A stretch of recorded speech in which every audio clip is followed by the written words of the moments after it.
안녕하세요. 저는 이경자라고 합니다.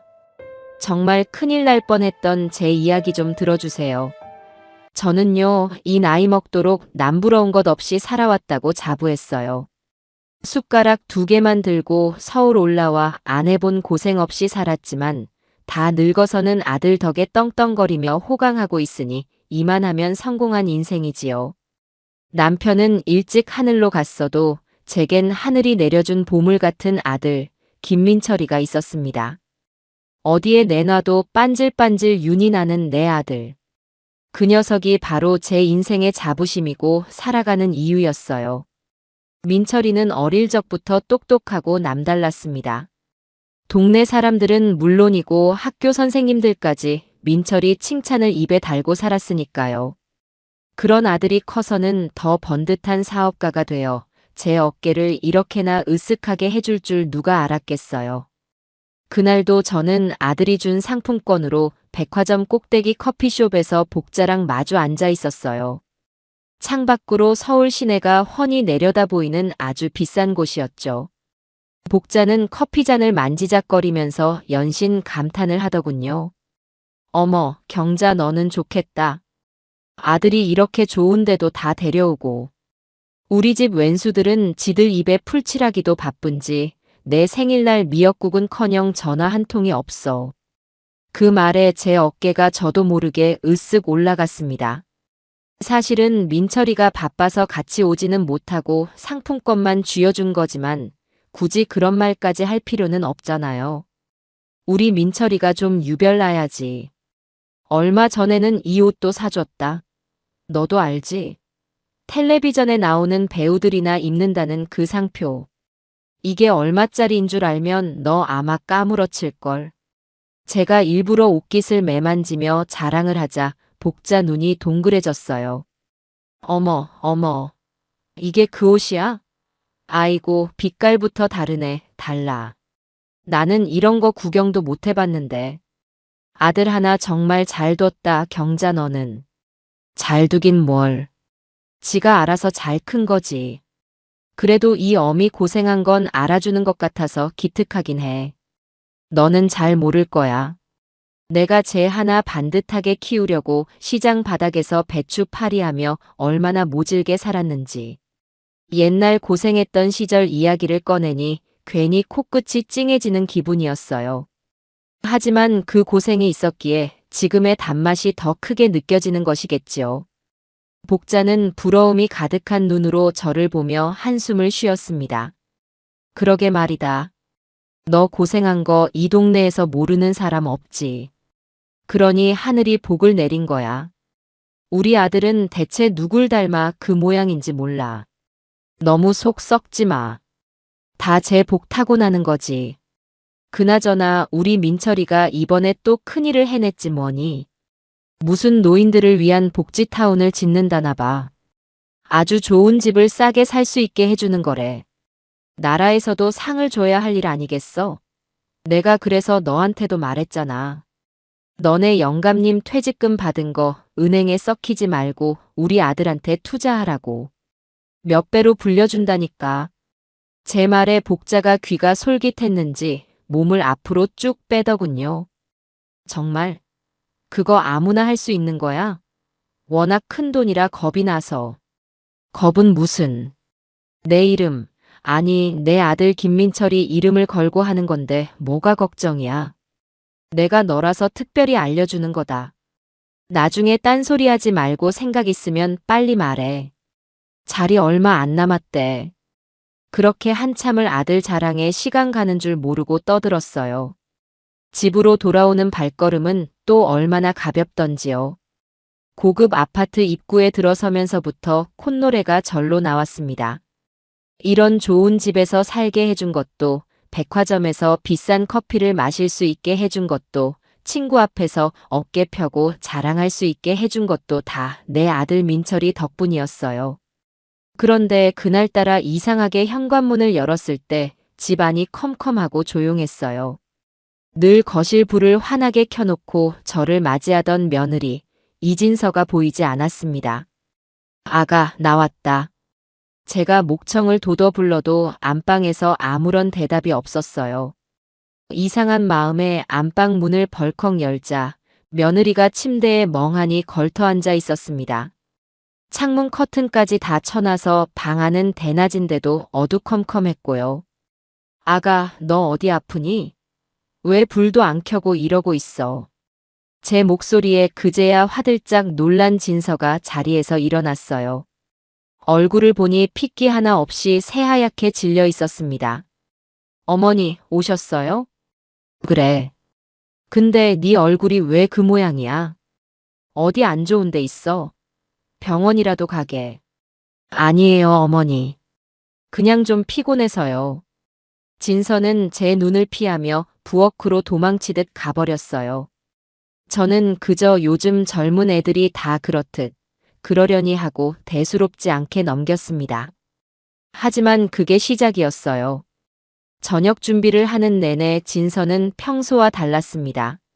아끼는 그릇을 손에서 놓쳐 깨뜨리는가 하면 찌개 간을 보다가 국자를 싱크대에 엎지르기도 했죠. 보다 못한 제가 결국 한마디 했습니다. 너 오늘 왜 이렇게 정신을 못 차리니? 무슨 안 좋은 일 있어? 민철이랑 싸우기라도 한 거야? 아니에요, 어머니. 정말 아니에요. 진서는 고개를 세차게 저으며 제게서 등을 돌렸어요. 그 모습에 괜히 속에서 부하가 치밀더군요. 살가운 며느리는 아니었지만 그래도 이렇게까지 저를 답답하게 한 적은 없었는데 말이에요. 아들 민철이는 사업 때문에 바빠서 집에 들어오는 날이 뜸했고 이 넓은 집에는 저와 진서 단둘이 지내는 날이 많았습니다. 그러니 며느리가 저렇게 그늘진 얼굴로 있으니 제 기분까지 덩달아 가라앉는 것 같았어요. 저녁 식사를 하는 내내 우리 사이에는 아무런 대화도 오가지 않았습니다. 어색한 침묵 속에서 숟가락 부딪히는 소리만 달그락거릴 뿐이었죠. 저는 일부러 분위기를 좀 띄워보려고 아들 이야기를 꺼냈습니다. 오늘 복자 만났는데 우리 민철이 사업에 투자하고 싶어서 안달이 났더라. 역시 보는 눈들은 있어가지고. 안 그래, 아가. 제 말에 진서가 움찔하며 수저를 놓쳤어요. 쨍그랑. 요란한 소리를 내며 수저가 바닥으로 떨어졌습니다. 어머니, 그 얘기는 제발. 뭐가? 내가 틀린 말했어? 네 남편이 잘나서 사람들이 몰리는 걸 어떡하니? 너는 남편이 저렇게 고생하는데 기운 나게 해주지는 못할 망정. 왜 그렇게 매가리가 없어? 제 타박에 진서는 아무 말도 하지 못하고 그저 고개만 푹 숙였습니다. 그 떨리는 어깨를 보니 측은한 마음이 들기도 했지만 한편으로는 답답해서 속이 터질 것만 같았어요. 저렇게 약해 빠져서야 어디 큰 사업가 안 사람 노릇을 제대로 하겠나 싶었죠. 그리고 운명의 날이 밝았습니다. 그날 아침은 시작부터 이상했어요. 밤새 뒤숭숭한 꿈을 꾼 탓인지 잠자리가 영 개운치가 않았습니다. 이른 새벽에 눈이 떠져 물이라도 한 잔 마실까 하고 거실로 나갔는데 며느리 진서가 소파에 웅크리고 앉아 있었습니다. 어둠 속에서 하얀 소복처럼 보이는 그 모습에 저도 모르게 악 하고 소리를 지를 뻔했어요. 아가, 너 잠도 안 자고 거기서 뭐 하는 거니? 어머니, 일어나셨어요? 진서의 목소리는 물에 젖은 솜처럼 축축하고 힘이 없었습니다. 달빛에 비친 얼굴은 어젯밤보다 더 새하얗게 보였어요. 꼭 금방이라도 쓰러질 사람처럼 말입니다. 너 정말 어디 아픈 거 아니야? 안 되겠다. 아침 먹고 병원부터 가보자. 제가 걱정스러운 마음에 진서의 이마를 짚으려 다가간 순간이었어요. 갑자기 진서가 제 바짓가랑이를 붙잡고 늘어졌습니다. 아니, 무릎을 꿇었다는 표현이 더 정확하겠네요. 갑작스러운 행동에 너무 놀라 저는 그 자리에 못 박힌 듯 굳어버렸습니다. 어머니, 제가 잘못했어요. 제가 다 잘못했으니까 제발 오늘 하루만, 딱 하루만 제 부탁 좀 들어주세요. 네. 아니, 아가. 너 왜 이래? 무슨 일인데 그래? 일단 일어나서 말을 해봐. 저는 진서를 일으켜 세우려고 했지만 녀석은 죽어도 안 일어나겠다며 버텼습니다. 그러고는 거의 울음이 터지기 직전의 목소리로 제게 애원하기 시작했어요. 어머니, 오늘은 절대 텔레비전 보시면 안 돼요. 절대로요. 약속해 주세요, 어머니. 제발요. 뭐, 텔레비전은 왜? 그냥요. 그냥 오늘 하루만. 제가 어머니 좋아하시는 고구마도 삶아드리고 하루 종일 어깨도 주물러 드릴게요. 그러니까 우리 오늘 하루는 텔레비전 없이 지내요. 네. 저는 도무지 이 상황을 이해할 수가 없었습니다. 텔레비전을 보지 말라니. 그게 대체 무슨 소리일까요? 혹시 민철이가 깜짝 선물을 준비했는데 그걸 텔레비전으로 먼저 알게 될까봐 저러는 걸까요? 아니면 제가 좋아하는 아침 드라마 주인공이 오늘 죽기라도 한대요? 별의별 생각을 다 해봤지만 며느리가 저렇게까지 절박하게 매달리는 이유를 짐작할 수가 없었습니다. 오히려 저렇게까지 유난을 떠니 무슨 일인지 더 궁금해져서 참을 수가 없었어요. 저는 진서의 손을 뿌리치고 단호하게 말했습니다. 너 지금 나랑 장난하니? 대체 이유가 뭔데 그래? 똑바로 말하지 못해. 제 호통에 진서의 어깨가 크게 움츠러들었습니다. 그 녀석은 차마 제 얼굴은 쳐다보지도 못하고 바닥에 고개를 박은 채 작게 중얼거렸어요. 이유는 나중에 다 말씀드릴게요. 그러니까 지금은 제발. 나중은 무슨 나중. 쓸데없는 소리 그만하고 아침이나 차려. 난 드라마 봐야 하니까. 저는 더 이상 상대할 가치도 없다는 듯 진서를 그대로 내버려 두고 안방으로 들어가 버렸습니다. 등 뒤에서 며느리가 작게 흐느끼는 소리가 들리는 것 같았지만 애써 무시했어요. 지금 생각하면 그때 며느리의 말을 들었어야 했습니다. 그 애절한 부탁을 들어주었더라면 제 남은 인생이 송두리째 무너져 내리는 그 끔찍한 순간을 피할 수 있었을지도 모르는데 말입니다. 하지만 그때의 저는 제 아들에 대한 굳건한 믿음과 며느리에 대한 답답함으로 가득 차서 아무것도 보지도 듣지도 못하는 장님이나 다름없었습니다. 곧 닥쳐올 거대한 파도도 모른 채 저는 그저 아침 드라마 속 주인공의 기구한 운명이나 걱정하고 있었으니 이 얼마나 어리석고 한심한 모습인가요? 저는 안방 문을 닫고 들어와서도 한동안 분이 풀리지 않았어요. 다 늙은 시어미 앞에서 무릎까지 꿇고 텔레비전을 보지 말라니. 이건 상식적으로 이해되는 행동이 아니잖아요. 제 딴에는 며느리가 요즘 스트레스가 많아서 잠시 정신이 오락가락하는가 보다 하고 넘기려고 애썼습니다. 민철이 사업이 워낙 크고 잘 나가니 옆에서 내조하는 녀석도 보통 일은 아닐 거라고요. 그래, 다 이해하려고 노력했어요.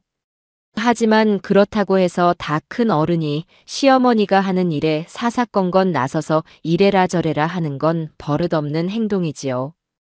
별꼴이야 정말. 저는 혀를 차며 화장대에 앉아 스킨을 발랐습니다. 거울 속 제 얼굴을 보니 밤새 며느리 때문에 신경을 써서 그런지 푸석푸석한 것 같았어요. 괜히 심술이 나서 화장품 뚜껑을 탁 소리가 나게 닫았습니다. 밖에서 훌쩍이는 소리가 잦아드는 걸 보니 이제 제풀에 지쳐 포기했나 보더군요. 아침 드라마가 시작하려면 아직 시간이 좀 남았길래 저는 소파에 편하게 앉아 리모컨을 들었어요. 어디 보자. 오늘은 또 무슨 일이 터지려나. 마치 제 인생에 닥쳐올 폭풍을 예고라도 하듯 드라마 속에서는 여주인공이 남편의 외도 사실을 알고 충격에 빠지는 장면이 나오고 있었습니다. 저는 혀를 끌끌 차며 과자를 집어 입에 넣었어요. 쯧쯧, 저러니 남편이 바람을 피우지. 여자가 똑 부러지는 맛이 있어야지. 남의 집 불구경하듯 참 한가로운 소리를 하고 있었던 겁니다. 드라마 속 여주인공이 겪는 배신감의 크기가 잠시 후 제가 느끼게 될 고통에 비하면 손톱 밑에 가시만도 못하다는 사실을 까맣게 모른 채로요. 드라마가 한창 절정으로 치닫고 있을 때였어요. 여주인공이 남편의 멱살을 잡고 오열하는 그 순간 갑자기 화면이 휙 바뀌었습니다. 띠링 마이너스 하는 요란한 소리와 함께 화면 중앙에 긴급 속보라는 네 글자가 큼지막하게 떠올랐어요. 아, 뭐야. 제일 중요한 순간에. 저는 짜증을 내며 리모컨으로 채널을 돌리려 했습니다. 하지만 제 손은 이내 허공에서 멈추고 말았어요. 앵커의 다급한 목소리가 제 귀에 날아와 박혔기 때문입니다. 시청자 여러분, 방금 들어온 소식입니다. 노인들의 노후 자금을 노린 수천억 원대 대규모 분양 사기 사건의 주범이 오늘 아침 검거되었습니다. 효자골드 노인 복지타운이라는 그럴듯한 이름으로 포장하여 수백 명의 노인들에게 막대한 피해를 입힌 것으로. 효자골드 노인 복지타운? 어디서 많이 들어본 이름이었습니다. 순간 제 머릿속에서 어제 복자에게 자랑을 늘어놓던 제 모습이 스쳐 지나갔어요. 우리 민철이가 이번에 또 큰일을 해냈지 뭐니. 무슨 노인들을 위한 복지타운을 짓는다나 봐. 설마 했어요. 세상에 이름이 같은 사업장이 어디 한두 군데일까요? 저는 애써 불안한 마음을 짓눌렀습니다. 하지만 다음 순간 화면에 잡힌 현장 모습에 저는 숨을 쉴 수가 없었어요. 검은 양복을 입은 수사관들에게 둘러싸여 끌려 나오는 한 남자. 그 남자의 얼굴이 화면 가득 클로즈업 되었습니다. 마스크를 썼지만 제가 평생을 보고 살아온 제 아들의 눈매와 이마를 못 알아볼 리가 없었지요. 주범은 옐로우 골드 건설 대표 김민철 씨인 것으로 밝혀졌습니다. 김 씨는 그동안 성공한 청년 사업가이자 효자로 알려져 앵커의 목소리가 웅웅거리며 멀게 들려왔어요. 제 눈에는 오직 화면 속 아들의 모습만 보였습니다. 수사관들에게 양팔이 붙잡힌 채 힘없이 끌려 나오던 아들. 그 순간 아들이 카메라를 향해 고개를 들었어요. 그 눈빛. 제가 알던 반듯하고 선량한 아들의 눈이 아니었습니다. 차갑고 날카롭고 심지어는 이 모든 상황이 귀찮다는 듯한 생전 처음 보는 낯선 눈빛이었어요. 화면 아래로는 자막이 정신없이 흘러가고 있었습니다. 피해자 대부분 70대 이상 노인, 피해액 2천억 원 추산, 아들 이름 믿고 투자했다 길거리로. 제 입에서 바람 빠지는 소리가 희미하게 새어나왔습니다. 손에 들고 있던 과자 봉지가 바닥으로 힘없이 떨어졌어요. 믿을 수가 없었습니다. 아니, 믿고 싶지 않았어요. 이건 꿈일 거라고, 아주 질이 나쁜 악몽일 거라고 생각했습니다. 우리 아들이, 그 착하고 효심 깊은 내 아들이 사기꾼이라니. 그것도 늙은이들의 쌈짓돈을 노린 악질 사기꾼이라니. 말도 안 되는 소리였어요.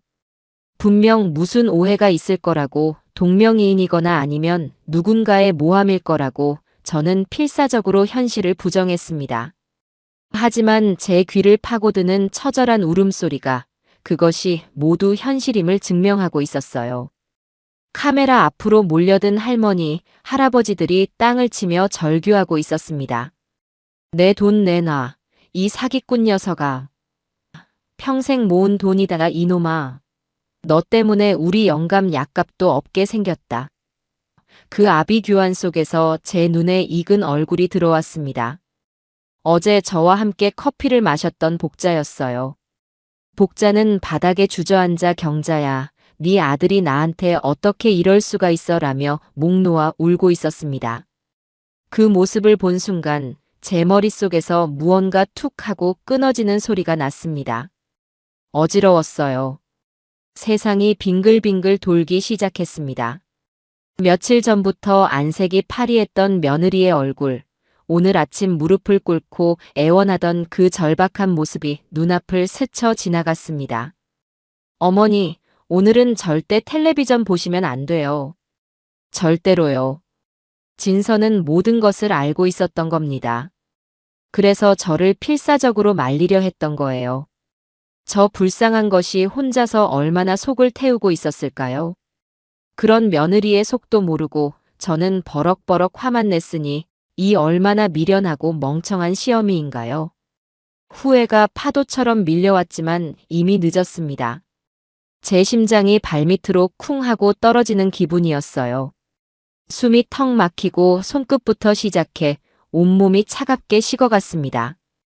텔레비전 소리, 복자의 울음소리, 세상의 모든 소리가 아득하게 멀어졌어요.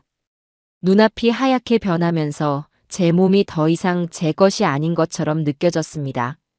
소파 등받이에 기댔지만 몸이 자꾸만 옆으로 기울었어요. 방에서 뛰쳐나온 며느리가 제 이름을 부르며 달려오는 것이 흐릿하게 보였습니다. 하지만 저는 아무런 대답도 아무런 반응도 할 수가 없었어요. 그대로 저는 의식을 잃고 어둠 속으로 끝도 없는 나락으로 떨어져 내리고 말았습니다. 코를 찌르는 역한 소독약 냄새와 규칙적으로 귓가를 울리는 기계음 소리에 저는 아주 천천히 의식의 수면 위로 떠올랐습니다. 눈을 뜨려고 했지만 눈꺼풀에 접착제라도 발라놓은 것처럼 무거워서 좀처럼 말을 듣지 않았어요. 희미한 의식 속에서 누군가 제 손을 꼭 잡고 있는 따뜻한 온기가 느껴졌고 아주 작게 훌쩍이는 소리가 귓가에 맴돌았습니다. 여기가 어딜까? 나는 왜 여기에 누워 있을까? 한참을 어둠 속에서 허우적거린 끝에 겨우 무거운 눈꺼풀을 들어 올렸을 때 제 눈에 들어온 것은 낯설고 새하얀 병원 천장이었습니다. 아, 내가 쓰러졌었구나. 그 사실을 인지하는 순간 닫혀있던 기억의 수문이 한꺼번에 터져버렸습니다. 텔레비전 화면 가득 잡혔던 수갑찬 아들의 모습, 피를 토하듯 절규하던 복자의 얼굴, 그리고 너도 나랑 한패였어? 라며 저를 향해 던졌던 그 원망 가득한 눈빛까지. 그 모든 기억들이 무거운 쇳덩이가 되어 제 가슴을 다시 한번 짓누르기 시작했어요. 저도 모르게 숨이 턱 막히는 소리가 새어나왔습니다. 그것은 꿈이 아니었습니다. 제가 감당해야 할 끔찍하고도 잔인한 현실이었습니다. 그 사실을 다시 한번 마주하는 순간 온몸에 소름이 돋고 심장이 얼음물에 담긴 것처럼 차갑게 죄어오는 기분이었습니다. 차라리 영원히 깨어나지 말았어야 했는데 이 지옥 같은 현실을 다시 마주하느니 차라리 저 어둠 속에서 영원히 잠들었어야 했는데. 어머니, 정신이 드세요? 어머니, 의사 선생님, 간호사님, 여기요.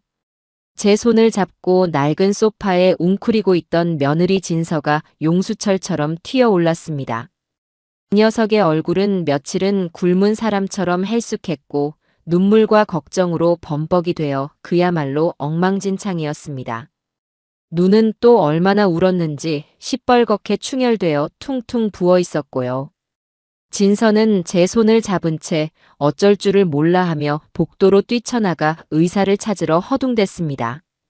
저는 그런 진서의 옷자락을 미세하게 떨리는 손으로 힘겹게 붙잡았어요. 지금은 의사가 중요한 게 아니었습니다. 저는 단 한 번만이라도, 마지막으로 한 번만이라도 이 모든 것이 거짓이기를 바라는 마음으로 확인해야 할 것이 있었습니다. 아가 아니지? 그 뉴스에 나온 거, 그거 우리 민철이 아니지 않니? 얼굴이 닮은 다른 사람이겠지. 그런 거지? 응. 제발 그렇다고 말 좀 해줘. 제 목소리는 갈라지고 쉬어서 제대로 나오지도 않았습니다. 하지만 진서는 제 말을 다 알아들은 모양이었어요. 복도에서 의사를 부르던 녀석은 제 질문에 아무런 대답도 하지 못하고 그 자리에 얼어붙은 채로 다시 고개를 숙이고 말았습니다. 그리고는 참았던 눈물을 다시 굵은 빗방울처럼 뚝뚝 바닥으로 떨어뜨리기 시작했어요. 그 길고 긴 침묵과 뜨거운 눈물이 제게 이 세상 그 어떤 말보다 더 잔인하게 모든 것을 말해주고 있었습니다. 제 마지막 남은 신락 같은 희망이 산산조각 나 제가 되어 흩어지는 순간이었습니다. 잠시 후 의사와 간호사가 들어와 제 상태를 이것저것 확인했습니다. 혈압을 재고 청진기를 대보고 눈꺼풀을 뒤집어 보기도 했어요. 의사는 큰 충격을 받아서 생긴 일시적인 쇼크이니 절대적인 안정을 취해야 한다고 마음을 편하게 가지라고 말했습니다. 마음을 편하게 가지라니. 자식놈이 천하의 사기꾼이 되어온 세상에 얼굴이 팔렸는데 이 세상 어느 어미가 마음을 편하게 가질 수 있단 말인가요? 의사와 간호사가 나간 뒤 병실에는 다시 저와 진서 단둘만 남았습니다. 숨막히는 침묵이 납덩이처럼 우리 둘을 짓눌렀어요. 저는 멍하니 천장에 박힌 얼룩 자국만 바라보았습니다. 아무런 생각도 할 수가 없었어요.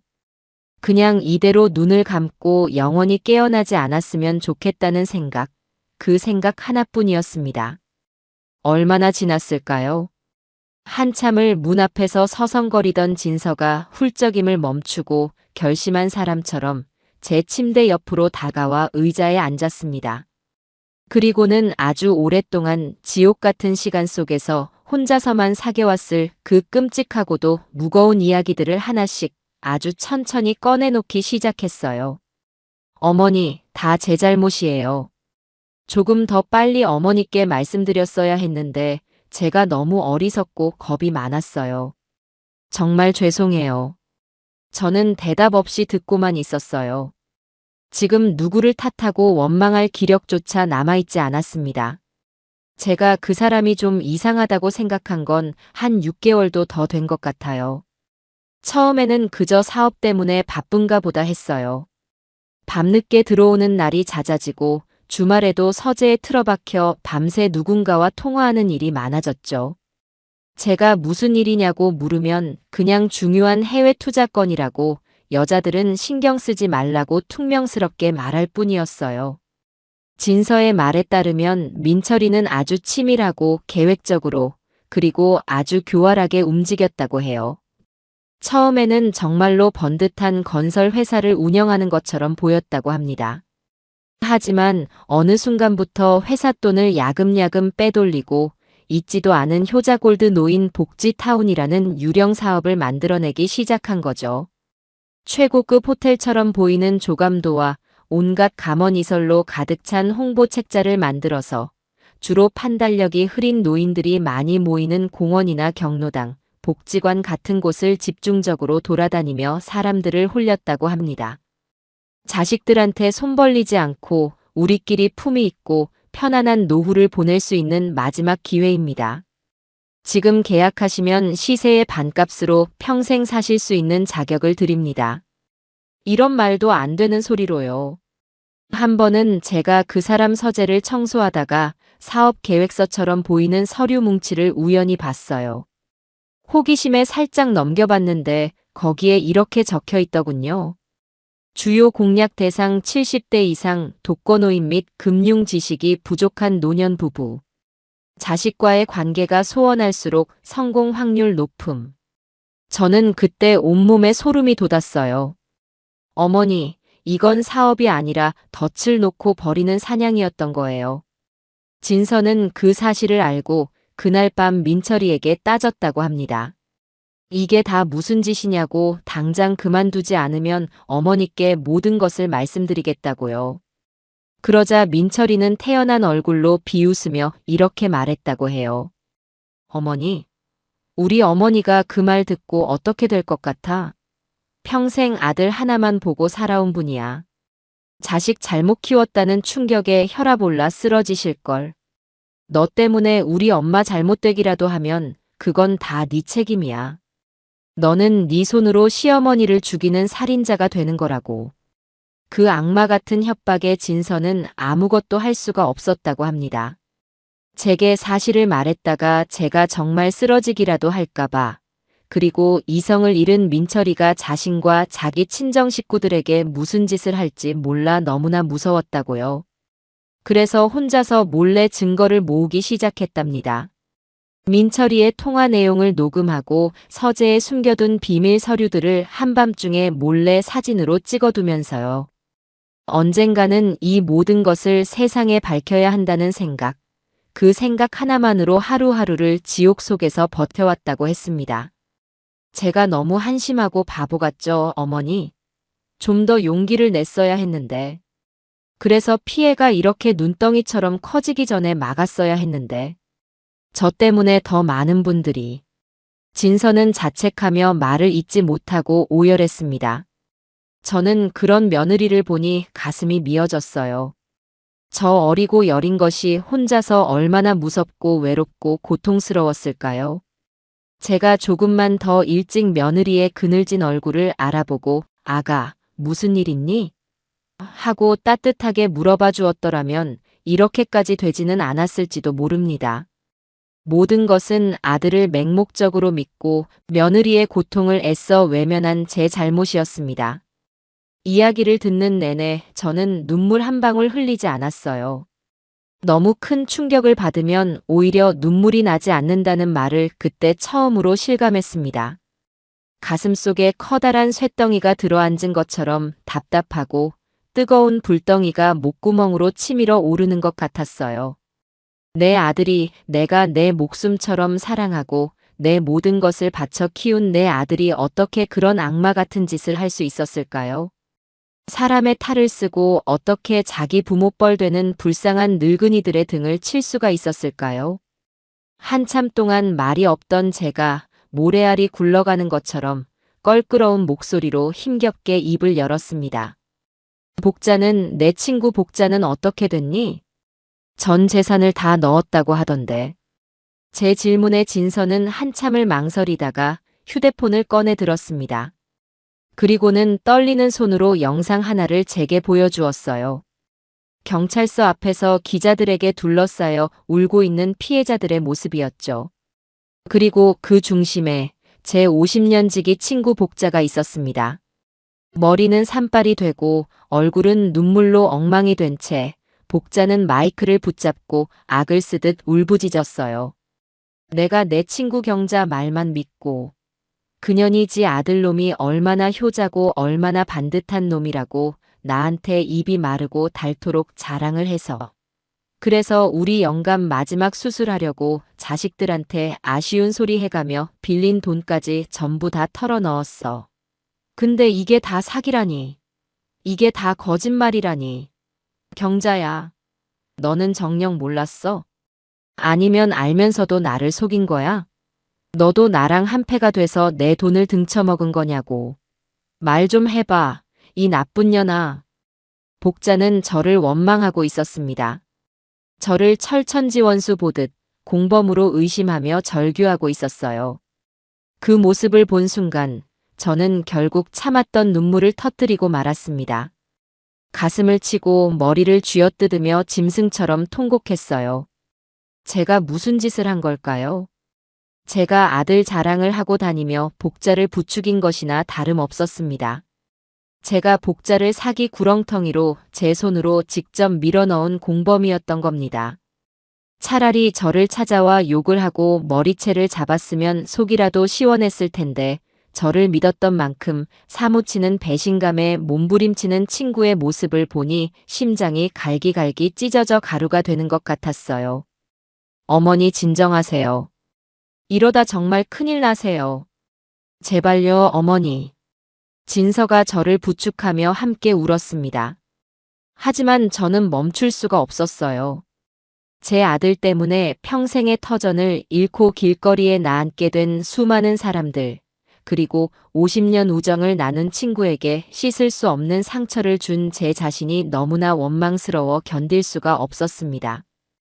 그날 밤, 저는 병실 침대에 누워 뜬 눈으로 밤을 새웠습니다. 창밖은 칠흑같이 어두웠지만 제 마음속의 영원한 어둠에 비하면 아무것도 아니었습니다. 제 인생은 이제 완전히 끝났다고 생각했어요. 더 이상 살아갈 희망도 이유도 자격조차도 없다고요. 병원에서는 하루 이틀 더 안정을 취하고 경과를 지켜본 후에 퇴원하라고 했지만 저는 막무가내로 고집을 부려 다음 날 아침 바로 퇴원 수속을 밟았습니다. 이런 낯설고 불편한 곳에 시체처럼 누워있느니 차라리 내 집에서 모든 것을 정리하고 싶었어요. 진서의 부축을 받아 아파트에 들어서는 순간 저는 현관문 앞에서부터 숨이 턱 막히는 것을 느꼈습니다.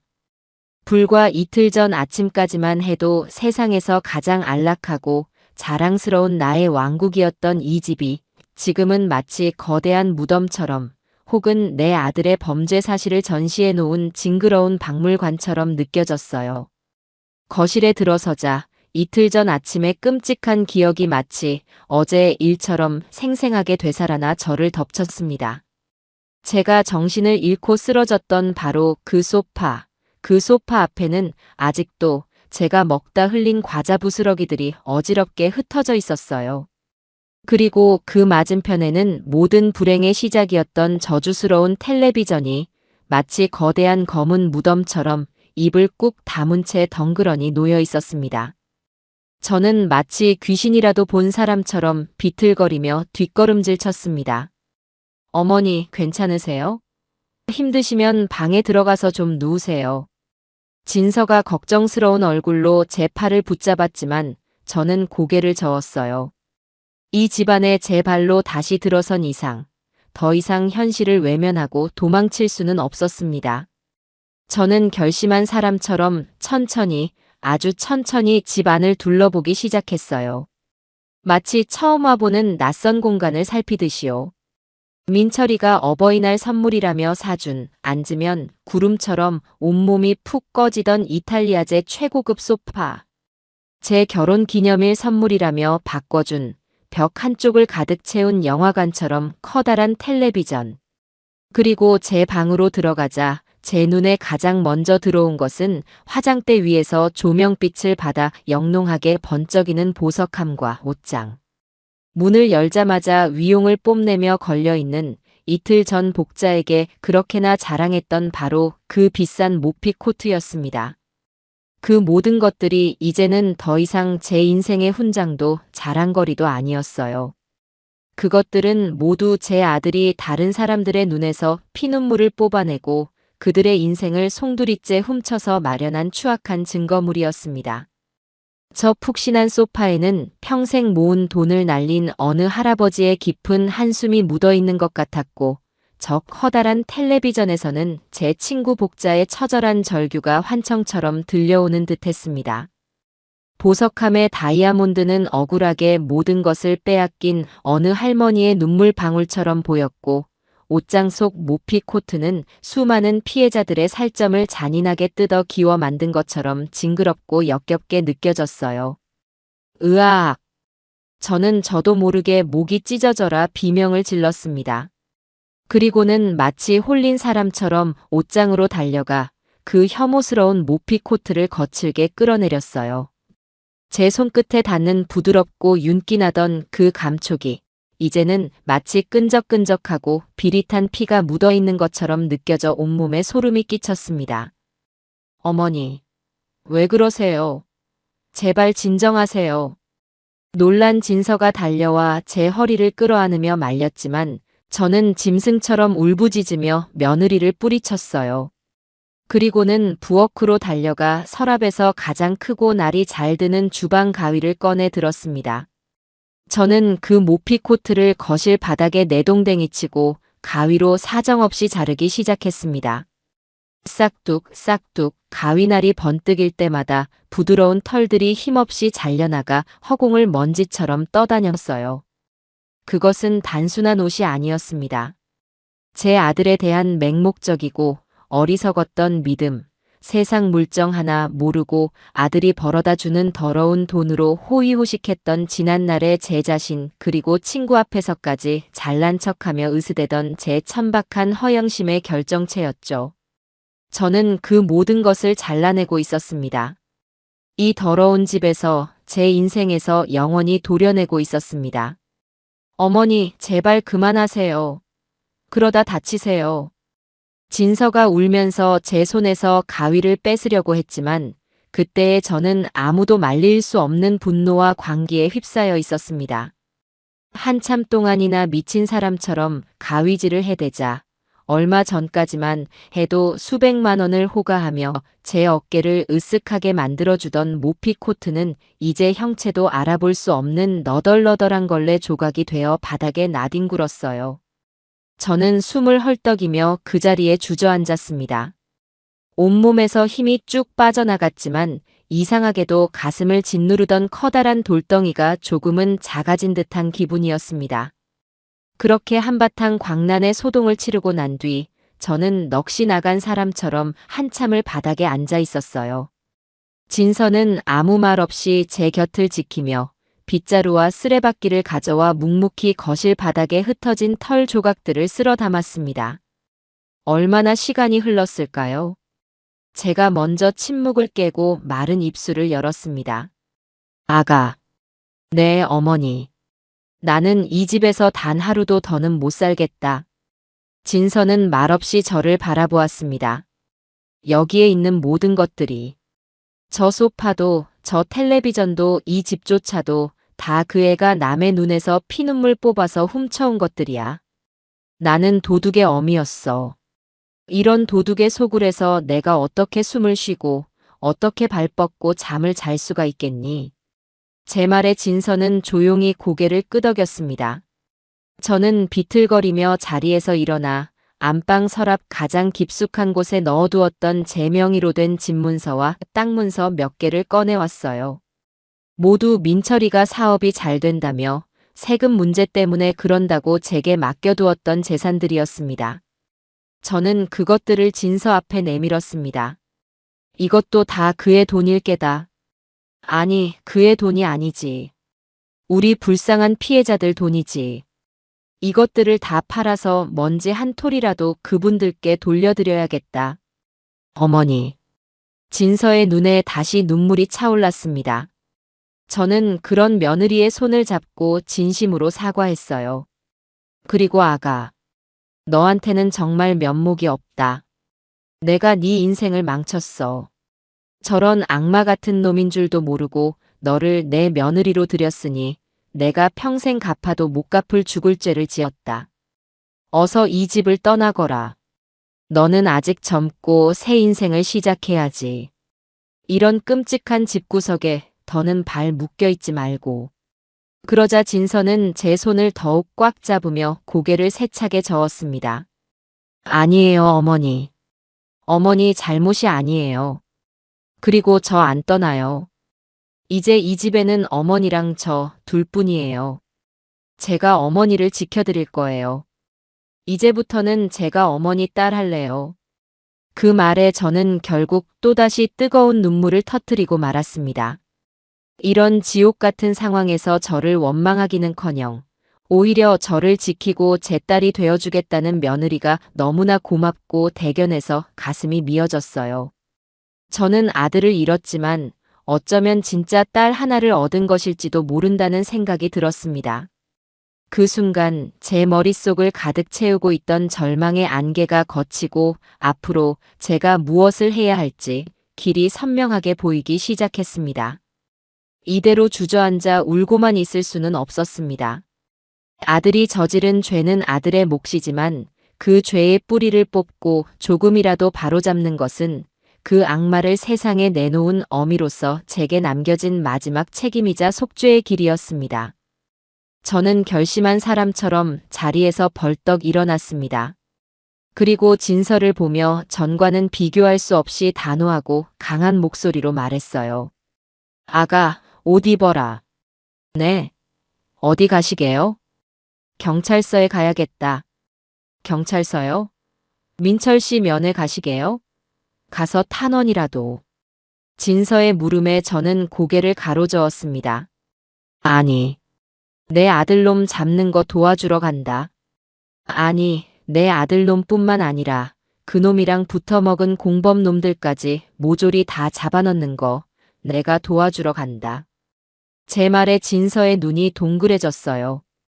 아마 제가 아들을 위해 눈물로 용서를 빌러갈 줄 알았던 모양입니다. 하지만 저는 이미 마음을 정했어요.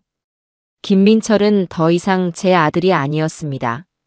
수많은 사람들의 인생을 파멸시킨 사회의 암적인 존재였고 저는 그 암 덩어리를 세상에 내놓은 어미로서 제 손으로 직접 그 뿌리까지 도려내야만 했습니다. 네가 그동안 몰래 모아뒀다는 증거들 전부 다 챙겨라. 그리고 내가 아는 것들, 그 애가 평소에 어디에 돈을 숨기는지, 누구랑 밤늦게까지 통화하는지, 술만 마시면 자랑처럼 떠들어대던 그놈의 비밀 금고가 어디 있는지 내가 아는 건 전부 다 말할 거다. 한 놈도 빠짐없이 그놈들이 훔쳐간 돈 한 푼까지 다 찾아내서 원래 주인들에게 돌려줘야지. 그게 내가 앞으로 살아갈 이유고 내가 해야만 할 일이다. 제 눈에는 더 이상 눈물도 절망도 슬픔도 없었습니다. 대신 용광로 속 쇳물처럼 뜨겁고 단단한 분노와 결심만이 이글거리고 있었죠. 그런 제 모습을 본 진서의 눈에서도 이내 뜨거운 무언가가 함께 타오르기 시작했습니다. 녀석은 말없이 고개를 힘차게 끄덕였어요. 우리 두 사람은 더 이상 약하고 불쌍한 피해자가 아니었습니다. 정의를 위해 그리고 속죄를 위해 싸우기로 결심한 세상에서 가장 강한 동지가 되어 있었으니까요. 우리는 그렇게 서로의 손을 잡고 모든 것을 바로잡기 위한 첫걸음을 내딛기 위해 집을 나섰습니다. 바깥 날씨는 여전히 흐리고 차가웠지만 제 마음은 이상하리만치 뜨겁고 투명했습니다. 경찰서로 향하는 제 발걸음은 천근만근 무거웠지만 마음만은 이상할 정도로 비장하고 단단했습니다. 제 손으로 아들을 더 깊은 나락으로 밀어 넣어야 한다는 사실이 어미로서 가슴을 저미는 것은 사실이었어요. 하지만 그보다 더 큰 불길이 제 안에서 타오르고 있었습니다. 내 아들의 죄 때문에 평생을 일군 모든 것을 잃고 길거리에 나앉은 수많은 사람들, 그리고 저를 철천지원수 보듯 하던 친구 복자의 얼굴이 눈앞에 어른거렸기 때문입니다. 그분들의 피눈물을 닦아주기 전까지는 저 역시 죄인의 어미로서 눈을 감을 자격조차 없다고 생각했어요. 경찰서는 텔레비전에서 보던 것보다 훨씬 더 복잡하고 어수선한 곳이었습니다. 여기저기서 고성이 오가고 술에 취해 횡설수설하는 사람, 억울함을 호소하며 우는 사람, 그리고 지친 얼굴의 경찰관들이 정신없이 오갔어요. 저와 진서는 한참을 입구에서 서성이다가 겨우 안내 데스크에 가서 민철이 사건을 담당하는 형사님을 만나러 왔다고 말했습니다. 잠시 후 피곤에 젖은 얼굴의 중년 형사 한 분이 우리 앞으로 다가왔어요. 명찰에는 강력 3팀 박성철이라고 적혀 있었습니다. 김민철 씨 어머니 되십니까? 박 형사님의 목소리는 낮고 건조했어요. 그 눈빛에는 동정심보다는 약간의 의심과 경계심이 서려 있는 듯 했습니다. 하긴 아들이 저지른 죄가 있으니 그 어미라고 해서 곱게 보일 리가 없겠지요. 저는 고개를 숙이며 힘겹게 입을 열었습니다. 네, 맞습니다. 제가 김민철 어미입니다. 면회 오신 겁니까? 면회 시간은 아직 멀었는데. 아닙니다, 형사님. 면회가 아니라 제보를 하러 왔습니다. 제 말에 박 형사님의 눈썹이 꿈틀했습니다. 그는 의심스러운 눈으로 저와 제 옆에 선 진서를 번갈아 쳐다보았어요. 저는 더 이상 망설이지 않고 진서가 그동안 목숨을 걸고 모아온 증거들을 가방에서 꺼내 책상 위에 올려놓았습니다. 민철이의 통화 내용이 담긴 작은 녹음기와 각종 계약서와 장부들을 몰래 찍어둔 사진들이 담긴 USB였어요. 이건 제 며느리가 그동안 모은 것들입니다. 아마 수사에 도움이 될 겁니다. 박 형사님은 말없이 녹음기와 USB를 집어들고 잠시 살피더니 우리를 작은 조사실로 데리고 들어갔습니다. 차가운 쇠 책상과 의자 몇 개가 전부인 아주 삭막한 방이었어요. 그는 진서가 내민 증거들을 컴퓨터에 연결해 하나씩 확인하기 시작했습니다. 녹음기에서 민철이의 목소리가 흘러나오자 저는 저도 모르게 눈을 질끈 감았습니다. 박 부장, 이번에 들어온 할망구 돈은 바로 다른 계좌로 돌려놔. 어계좌 말고 새로 판 시계좌로. 절대 흔적 남기면 안 돼. 아들의 목소리는 제가 알던 그 다정한 목소리가 아니었어요. 냉정하고 계산적이고 교활하기 짝이 없는 범죄자의 목소리였습니다. 진서가 모아온 증거들을 확인하는 동안 박 형사님의 표정은 점점 더 심각해졌습니다. 그는 한숨을 내쉬며 턱을 쓰다듬었어요. 이런 중요한 걸 왜 이제야 가져오셨습니까? 조금만 더 일찍 왔더라면 피해를 줄일 수 있었을 텐데요. 그의 원망 섞인 말투에 진서가 고개를 숙이며 말했습니다. 죄송합니다. 남편이 어머니를 걸고 협박하는 바람에 제가 너무 어리석었습니다. 박 형사님은 더 이상 진설을 다그치지 않고 이번에는 저를 향해 시선을 돌렸습니다. 어머님께서는 아드님이 이런 일을 벌이고 있다는 걸 정말 모르셨습니까? 네. 정말입니다. 까맣게 몰랐습니다. 저는 제 아들이 세상에서 가장 반듯하고 착한 아들인 줄로만 알고 살았습니다. 이 죄인의 어미가 너무나 멍청하고 아둔했습니다. 제 목소리가 심하게 떨려 나왔습니다. 박 형사님은 제 눈을 한참 동안이나 들여다보았어요. 그 눈빛 속에서 의심이 조금씩 걷히고 인간적인 연민 같은 것이 비치는 듯 했습니다. 저는 이 기회를 놓치지 않고 제가 아는 모든 것을 털어놓기 시작했습니다. 형사님, 우리 아들놈은 아주 교활하고 치밀한 놈입니다. 절대 자기 손에 돈을 쥐고 있는 놈이 아니에요. 분명 다른 사람 이름으로 된 통장에 돈을 다 숨겨뒀을 겁니다. 그리고 술만 마시면 입버릇처럼 자랑하던 비밀 금고가 있어요. 자기 서재에 아무도 모르는 공간이 있다고, 거기에는 자기 목숨보다 더 중요한 것들이 들어있다고 늘 말했었습니다. 그리고 박 부장이라는 사람하고 밤늦게까지 통화하는 걸 여러 번 들었습니다. 아마 그놈이 공범일 겁니다.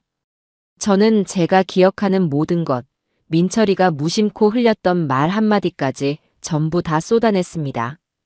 제 이야기를 듣는 동안 박 형사님은 쉴 새 없이 수첩에 무언가를 받아 적었어요. 한참 동안 제 이야기를 다 듣고 난 그는 잠시 생각에 잠기더니 제게 이렇게 말했습니다. 어머님, 지금부터가 중요합니다. 김민철은 아마 어머님께 연락을 취하려 할 겁니다.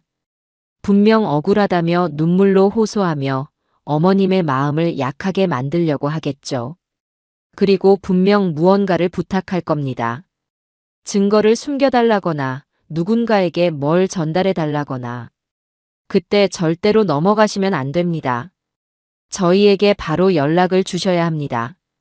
어머님께서 저희를 도와주셔야 저희도 아드님의 숨겨진 재산을 찾아서 피해자들에게 돌려드릴 수가 있습니다. 하실 수 있겠습니까? 네, 하고 말고요. 내 아들놈이 저지른 죄, 이 어미가 전부 다 바로잡을 겁니다. 그놈이 평생 감옥에서 썩게 된다고 해도 저는 눈 하나 깜짝 안 할 겁니다. 제 단호한 대답에 박 형사님은 자리에서 일어나 제게 고개를 숙였습니다. 어머님의 용기에 정말 감사드립니다. 그 말을 듣는 순간 저는 제 아들이 저지른 끔찍한 죄와는 별개로 인간으로서 옳은 길을 선택했다는 작은 위안을 얻을 수 있었습니다. 경찰서를 나온 뒤 저와 진서는 말없이 집으로 향했습니다. 하늘은 여전히 잿빛이었지만 제 마음속을 짓누르던 무거운 돌덩이는 한결 가벼워진 기분이었어요. 이제 내가 무엇을 해야 할지 분명해졌기 때문일까요? 그날 이후 저는 하루 종일 전화기만 붙들고 살았습니다. 박 형사님의 말대로 분명 민철이에게서 연락이 올 것이라고 생각했기 때문입니다. 그리고 예상은 정확히 맞아떨어졌어요. 이틀 뒤 모르는 번호로 전화 한 통이 걸려왔습니다. 교도소에 있는 아들이었습니다. 어머니, 저 민철이에요. 수화기 너머로 들려오는 아들의 목소리는 잔뜩 잠겨 있었고 금방이라도 울음이 터질 것처럼 위태롭게 떨리고 있었습니다. 하지만 저는 더 이상 그 목소리에 속지 않았어요. 그래. 몸은 괜찮으냐? 저는 일부러 감정 없는 목소리로 짧게 대답했습니다. 그러자 아들은 기다렸다는 듯이 울음을 터뜨리며 억울함을 호소하기 시작했어요. 어머니, 저 정말 억울해요. 이건 다 박 부장 그놈이 꾸민 짓이에요. 저는 그놈 말만 믿고 도장만 찍어줬을 뿐인데 그놈이 제 뒤통수를 치고 돈을 전부 빼돌린 다음에 저한테 다 뒤집어 씌운 거예요. 어머니, 저 좀 믿어주세요. 제발요. 참으로 가증스러운 연기였습니다. 예전 같았으면 오냐오냐 내 아들 얼마나 억울하냐며 함께 울며 가슴을 쳤겠지만 지금의 저는 달랐습니다. 그래서 나더러 뭘 어쩌라는 거냐? 어머니, 제가 여기서 나가려면 증거가 필요해요. 박 부장 그놈이 저를 협박했던 녹음 파일이 있어요. 그걸 검사한테 제출해야 제 누명을 벗을 수 있어요. 제 방 책상, 세 번째 서랍 안쪽에 손을 넣어보시면 작은 공간이 하나 있어요. 거기에 제가 작은 봉투 하나를 숨겨뒀거든요. 그거 아무도 모르게 꺼내서 제가 알려주는 변호사한테 좀 전해주실 수 있으세요? 어머니밖에 없어요. 제발 저 좀 살려주세요, 어머니. 아들은 눈물 콧물을 쏟으며 애절하게 매달렸습니다. 저는 아무런 대답 없이 수화기를 들고 있었어요. 제 아들은 마지막 순간까지도 저를 이용해 증거를 인멸하려고 하고 있었습니다. 어미의 모정이라는 것을 자신의 마지막 탈출구로 삼으려고 하고 있었던 겁니다. 그 순간 제 마음속에 남아있던 한 가닥 희미한 동정심마저 차갑게 식어버렸습니다. 알겠다. 네가 시키는 대로 해보마. 저는 일부러 아들을 안심시키는 말을 하고 전화를 끊었습니다. 그리고 곧바로 박 형사님께 전화를 걸어 방금 있었던 일을 모두 알렸어요. 박 형사님은 제게 절대로 먼저 서랍을 열어보지 말고 내일 아침 자신과 함께 집으로 가자고 신신당부를 했습니다. 다음 날 아침 약속한 시간에 박 형사님과 다른 수사관 2명이 저희 집으로 찾아왔습니다. 저는 그들을 민철이의 서재로 안내했어요. 아들 녀석의 서재는 언제나 깔끔하게 정돈되어 있었지만 지금 보니 그 모든 것이 사람들을 속이기 위한 위장이었을 뿐이라는 생각에 구역질이 났습니다. 박 형사님은 장갑을 낀 손으로 조심스럽게 민철이의 책상 세 번째 서랍을 열었어요. 그리고 서랍 안쪽 깊숙한 곳을 더듬더니 찾았습니다 하고 작게 말했습니다. 서랍 안쪽 벽면이 작은 문처럼 딸깍 소리를 내며 열렸고 그 안에서 손바닥만 한 작은 비밀 공간이 모습을 드러냈습니다. 그 안에는 아들이 말한 봉투가 들어있지 않았습니다. 대신 그곳에는 아주 낡고 손때 묻은 작은 수첩 하나가 들어있었어요. 박 형사님은 조심스럽게 그 수첩을 꺼내 펼쳐보았습니다. 저도 그 옆에서 숨을 죽인 채 수첩을 들여다보았어요. 그 안에는 날짜와 함께 알아보기 힘든 암호 같은 글자들과 숫자들이 빼곡하게 적혀 있었습니다. 이건 차명계좌 목록입니다. 그리고 이건 돈을 건넨 사람들의 이니셜과 금액으로 보입니다. 로비 장부인 것 같습니다. 그리고 뒷장에는 대포폰 번호와 공범들의 연락처까지. 김민철이가 그동안 저지른 모든 범죄의 기록이 이 작은 수첩 안에 다 들어있었군요. 박 형사님은 흥분을 감추지 못하며 말했어요. 아들은 저를 속였던 겁니다. 자신의 누명을 벗겨줄 증거가 아니라 자신의 모든 죄를 증명하는 판도라의 상자를 제 손으로 직접 숨기게 하려 했던 것이죠. 만약 제가 아들의 말을 곧이곧대로 믿고 이 수첩을 다른 곳으로 옮기기라도 했다면 이 모든 진실은 영원히 묻힐 뻔했습니다. 저는 온몸에 힘이 쭉 빠져나가는 것을 느끼며 벽에 등을 기댔습니다.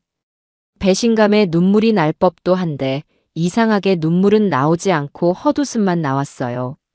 내 아들이 정말 이 정도까지 쓰레기였구나. 어미의 마지막 전까지 자신의 범죄를 은폐하는 데 이용하려 했던 내 아들. 그 순간 저는 제 마음속에서 김민철이라는 존재를 완전히 지워버렸습니다. 박 형사님은 제게 다가와 제 어깨를 두드리며 말했습니다. 어머님, 정말 대단한 일을 하셨습니다. 이 수첩 하나면 김민철뿐만 아니라 그 일당 전부를 소탕할 수 있습니다. 어머님께서 수백 명의 피해자들을 구하신 겁니다. 그 말을 듣는 순간에도 저는 아무런 기쁨을 느낄 수가 없었어요. 그저 이 길고 긴 악몽이 어서 빨리 끝나기만을 바랄 뿐이었습니다. 수사관들이 돌아간 뒤 집에는 다시 정막이 흘렀습니다. 저는 민철이의 서재에 한참을 서서 텅 비어버린 책상 서랍을 멍하니 바라보았습니다. 이제 정말 모든 것이 끝났다는 생각이 들었습니다. 하지만 그것은 저의 착각이었습니다. 진짜 위험은 이제부터 시작이라는 사실을 저는 그때까지도 모르고 있었으니까요. 아들의 비밀 장부가 경찰 손에 넘어간 뒤 며칠 동안은 오히려 폭풍전야처럼 조용했습니다. 뉴스에서는 연일 민철이 사건에 대해 떠들어댔지만 더 이상 새로운 소식은 나오지 않았어요. 아마도 박 형사님 팀이 제가 넘겨준 수첩을 바탕으로 공범들을 일망타진하기 위해 비밀리에 수사를 진행하고 있는 것이겠지요. 저와 진서는 하루하루 살얼음판을 걷는 심정으로 숨을 죽인 채 지냈습니다. 집 밖으로는 꼭 필요한 경우가 아니면 한 발짝도 나가지 않았어요. 혹시라도 아들의 공범들이 우리를 해코지하지는 않을까 하는 불안감 때문이었습니다. 하지만 언제까지고 집에만 숨어 있을 수는 없는 노릇이었어요. 냉장고도 텅 비어가고 무엇보다 계속 이렇게 갇혀 지내다가는 둘 다 미쳐버릴 것만 같았습니다. 그래서 며칠 만에 처음으로 저는 진서와 함께 장을 보기 위해 아파트 밖으로 나섰습니다. 일부러 사람들의 눈을 피해 모자를 푹 눌러 쓰고 마스크까지 꼈지만 괜히 모든 사람들이 저를 손가락질하며 수군거리는 것만 같아 고개를 들 수가 없었어요. 저 할머니가 그 사기꾼 어미래. 어미나 아들이나 똑같은 것들이야. 이런 환청이 귓가에 맴도는 듯 했습니다. 장을 보고 무거운 짐을 양손에 나눠들고 아파트 단지로 들어서는 길이었습니다. 아파트 후문 쪽에 인적이 드문 길을 따라 걷고 있는데 갑자기 등 뒤에서 낮고 불쾌한 목소리가 들려왔습니다. 김민철 씨 어머니 되시죠? 저는 너무 놀라 심장이 멎는 줄 알았습니다. 뒤를 돌아보니 검은 옷을 입은 험상궂은 인상의 젊은 남자 하나가 저를 삐딱하게 서서 내려다보고 있었어요. 한눈에 봐도 평범한 사람은 아니었습니다. 온몸에서 서늘하고 위협적인 기운이 뿜어져 나왔어요. 진서는 겁을 먹고 제 팔 뒤로 숨었습니다. 누구신데 그러시죠? 제가 떨리는 목소리로 묻자 남자는 비릿한 웃음을 흘리며 한 걸음 더 제게 다가왔습니다. 그리고는 제 귓가에 대고 뱀처럼 속삭였어요.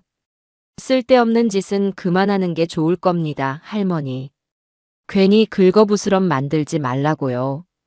아드님 생각하면 앞으로 몸조심하시는 게 좋을 거예요. 아시겠어요?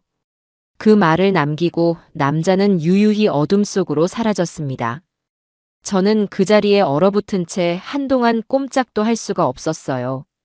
손에 들고 있던 장바구니가 바닥으로 떨어져 사과 몇 개가 대굴대굴 굴러가는 소리가 고요한 공간을 울렸습니다. 명백한 경고이자 협박이었습니다. 민철이의 공범들이 이미 저와 진서의 존재를 알고 우리를 감시하고 있다는 뜻이었죠. 등줄기에서 식은땀이 흘러내리고 다리가 후들후들 떨려왔습니다. 어머니 괜찮으세요? 어떡해요? 우리 이제 어떡해요? 진서는 거의 울상이 되어 제 팔을 붙잡았습니다. 솔직히 저도 너무나 무서웠습니다. 하지만 그 두려움보다 더 큰 감정이 제 마음속에서 불길처럼 치솟아 올랐어요. 그것은 바로 분노였습니다. 감히 저 따위 버러지 같은 놈들이 나를 협박해? 내 아들놈 하나 잘못 키운 죄로 평생을 죄인처럼 살아야 하는 것도 억울해 죽겠는데 이제는 그놈의 똘마니들한테까지 이런 취급을 당해야 한단 말인가. 저는 오히려 오기가 생겼습니다. 그래, 어디 한번 해볼 테면 해봐라. 이 늙은이가 죽기 전에 니놈들 뿌리까지 모조리 다 뽑아버리고 말 테다. 저는 떨리는 다리에 힘을 주고 똑바로 섰습니다. 그리고 진서의 손을 꽉 잡았어요. 아가, 정신 똑바로 차려. 저놈들이 저렇게 나온다는 건 지금 우리가 아주 잘하고 있다는 뜻이야. 저놈들이 지금 막다른 골목에 몰려서 똥줄이 타기 시작했다는 증거라고. 그러니까 우리는 여기서 멈추면 안 돼. 더 독하게, 더 모질게 나가야 해. 제 단호한 목소리에 진서도 조금은 안정을 되찾은 듯 눈물을 닦고 고개를 끄덕였습니다. 그날 밤 저는 잠을 이룰 수가 없었습니다. 두려움 때문이 아니었어요. 앞으로 무엇을 해야 할지에 대한 고민 때문이었습니다. 경찰이 수사를 하고 있지만 그것만으로는 부족하다는 생각이 들었어요. 아들이 숨겨놓은 재산을 전부 찾아내려면, 그리고 그 공범 놈들의 실체를 완전히 밝혀내려면 무언가 결정적인 단서가 더 필요했습니다. 그리고 그 단서는 어쩌면 아들이 아닌 다른 곳에 있을지도 모른다는 생각이 들었죠. 다음 날 아침, 저는 진서에게 말했습니다. 아가, 우리 피해자분들을 찾아가자. 네, 피해자분들을요? 하지만 그분들이 우리를 만나주실까요? 문전박대만 당할 거예요. 어쩌면. 진서는 겁을 먹고 말을 잇지 못했습니다. 돌팔매질이라도 당할까봐 두려웠겠지요. 저 역시 두렵지 않은 것은 아니었습니다. 하지만 저는 고개를 저었어요. 그래도 가야 해. 가서 무릎 꿇고 사죄라도 드려야지. 그게 인간된 도리야. 그리고 어쩌면 그분들과 이야기를 나누다 보면 우리가 미처 몰랐던 무언가를 알게 될 수도 있어.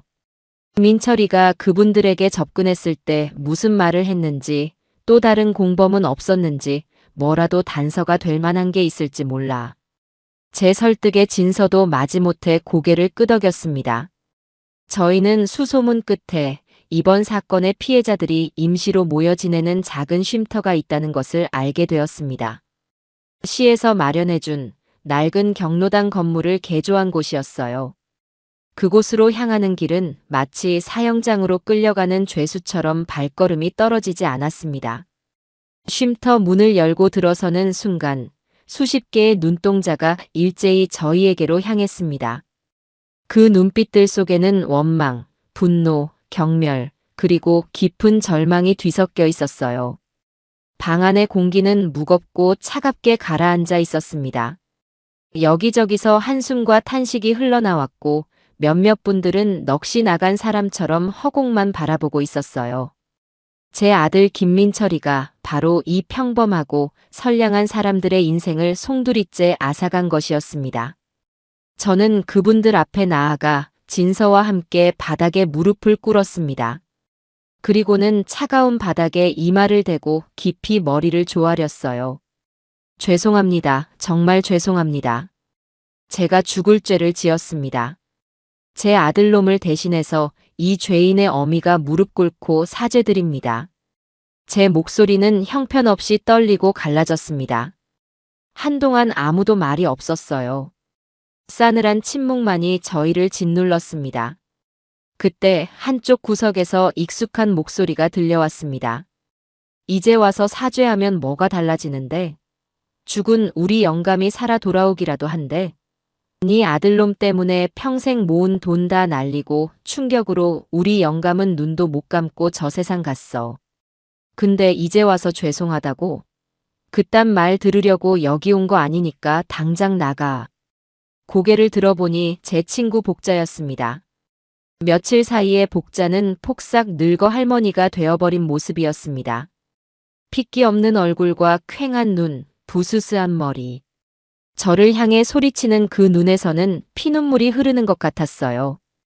복자의 남편이 그 착하고 말 수 없던 아저씨가 돌아가셨다는 말에 저는 다시 한번 하늘이 무너지는 것 같았습니다.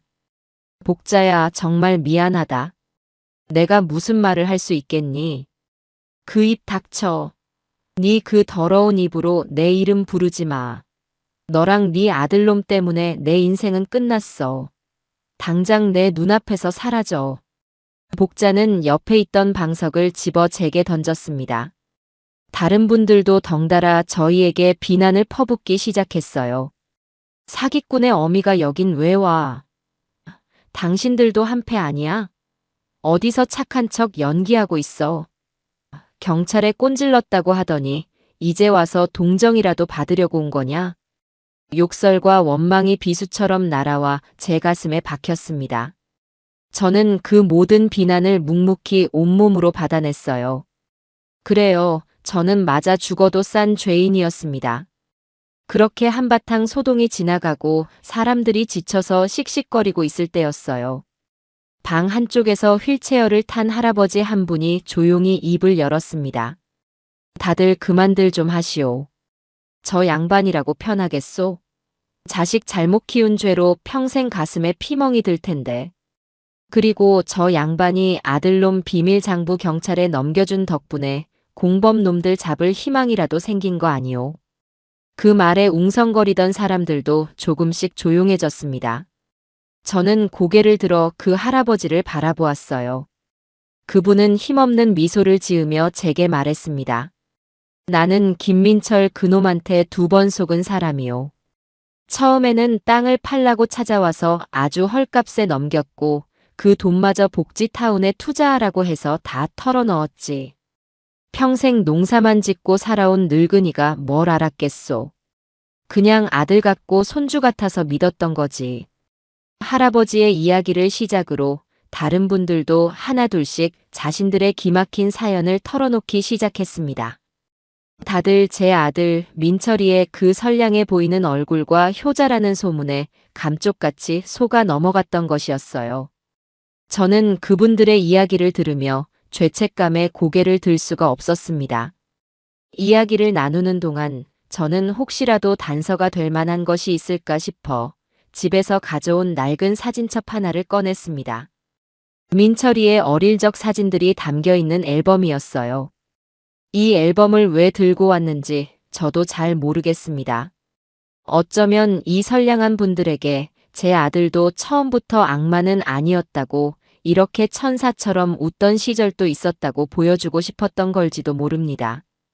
참으로 어리석은 생각이었죠. 저는 사진첩을 한 장 한 장 넘겼습니다. 돌잔치 사진, 유치원 졸업식 사진, 초등학교 입학식 사진 속에 민철이는 하나같이 해맑고 사랑스럽게 웃고 있었습니다. 이 아이가 커서 어떻게 그런 끔찍한 괴물이 되었을까요? 제 눈에서 뜨거운 눈물이 앨범 위로 뚝뚝 떨어졌습니다. 그렇게 한참 동안이나 앨범을 들여다보던 제 손가락이 어느 한 사진 앞에서 멈췄습니다. 초등학교 2학년 때쯤이었을까요? 시골 할머니 댁에 놀러가서 찍은 사진이었습니다. 사진 속에서 민철이는 감나무 아래에 땅을 파고 작은 깡통 상자 하나를 묶고 있었어요. 그리고는 카메라를 보며 아주 자랑스러운 표정으로 환하게 웃고 있었죠. 그 사진을 보는 순간 제 머릿속에서 아주 오래전의 기억 하나가 안개 속에서처럼 아련하게 떠올랐습니다. 그날 흙투성이가 된 채로 제게 달려와서 자랑하던 아들의 목소리가 귓가에 생생하게 들려오는 듯했어요. 엄마, 엄마. 나 저기 감나무 밑에 세상에서 제일 소중한 보물을 묻었어. 아무한테도 말하면 안 돼. 나중에 내가 어른이 되면 꺼낼 거야. 세상에서 제일 소중한 보물. 그때는 그저 아이의 귀여운 장난이라고만 생각하고 웃어넘겼습니다. 하지만 지금 이 순간 그 기억은 제게 전혀 다른 의미로 다가왔습니다. 어릴 적부터 무언가를 숨기는 데에 특별한 재능과 집착을 보였던 내 아들. 그 녀석에게 비밀 장소란 어떤 의미였을까요? 그 순간 제 머릿속에 무언가 번개처럼 강렬한 예감이 스쳐 지나갔습니다. 혹시? 설마? 아니, 그럴 리가.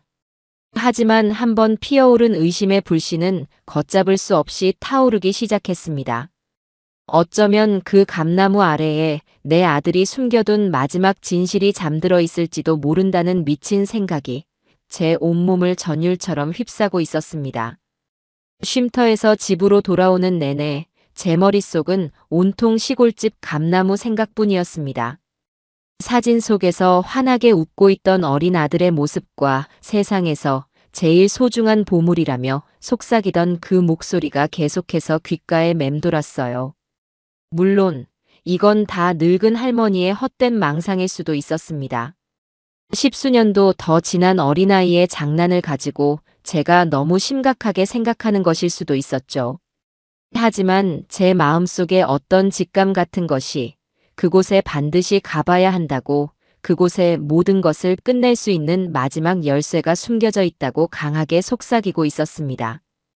집에 도착하자마자 저는 진서에게 제 생각을 털어놓았습니다. 아가, 우리 시골에 한번 다녀와야겠다. 시골에요? 갑자기 시골은 왜요, 어머니?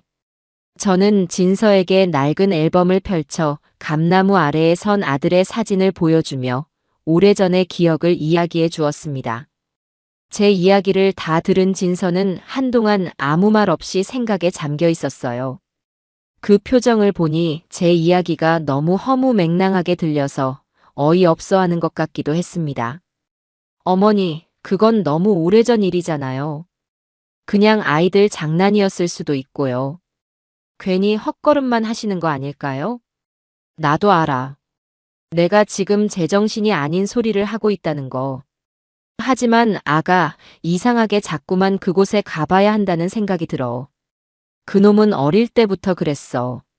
자기가 아끼는 구슬이나 딱지 같은 건 꼭 아무도 모르는 곳에 숨겨두곤 했지. 그리고 그걸 찾아내면 어린애답지 않게 불같이 화를 냈어. 자기만의 비밀 공간에 대한 집착이 아주 강한 아이였지. 어쩌면 그 버릇이 지금까지 이어져 온 걸지도 몰라. 제 간절한 설득에 진서도 마침내 고개를 끄덕였습니다. 어쩌면 진서 역시 지푸라기라도 잡는 심정으로 제 허무맹랑한 직감에 기대를 걸어보고 싶었는지도 모릅니다. 문제는 어떻게 그곳까지 가느냐였습니다. 민철이의 공범들이 저희를 감시하고 있다는 것을 아는 이상 함부로 움직였다가는 무슨 일을 당할지 몰랐어요.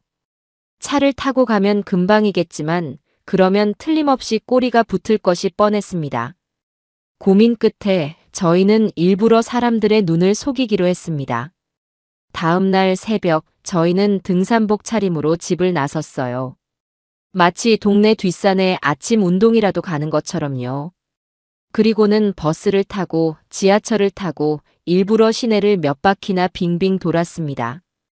혹시라도 누군가 따라붙었을까봐 버스에서도 여러 번 중간에 내렸다 타기를 반복했어요. 그렇게 한나절을 꼬박 길 위에서 보낸 뒤에야 저희는 겨우 시골로 가는 시외버스에 몸을 실을 수 있었습니다. 버스는 한적한 시골길을 한참이나 달렸습니다.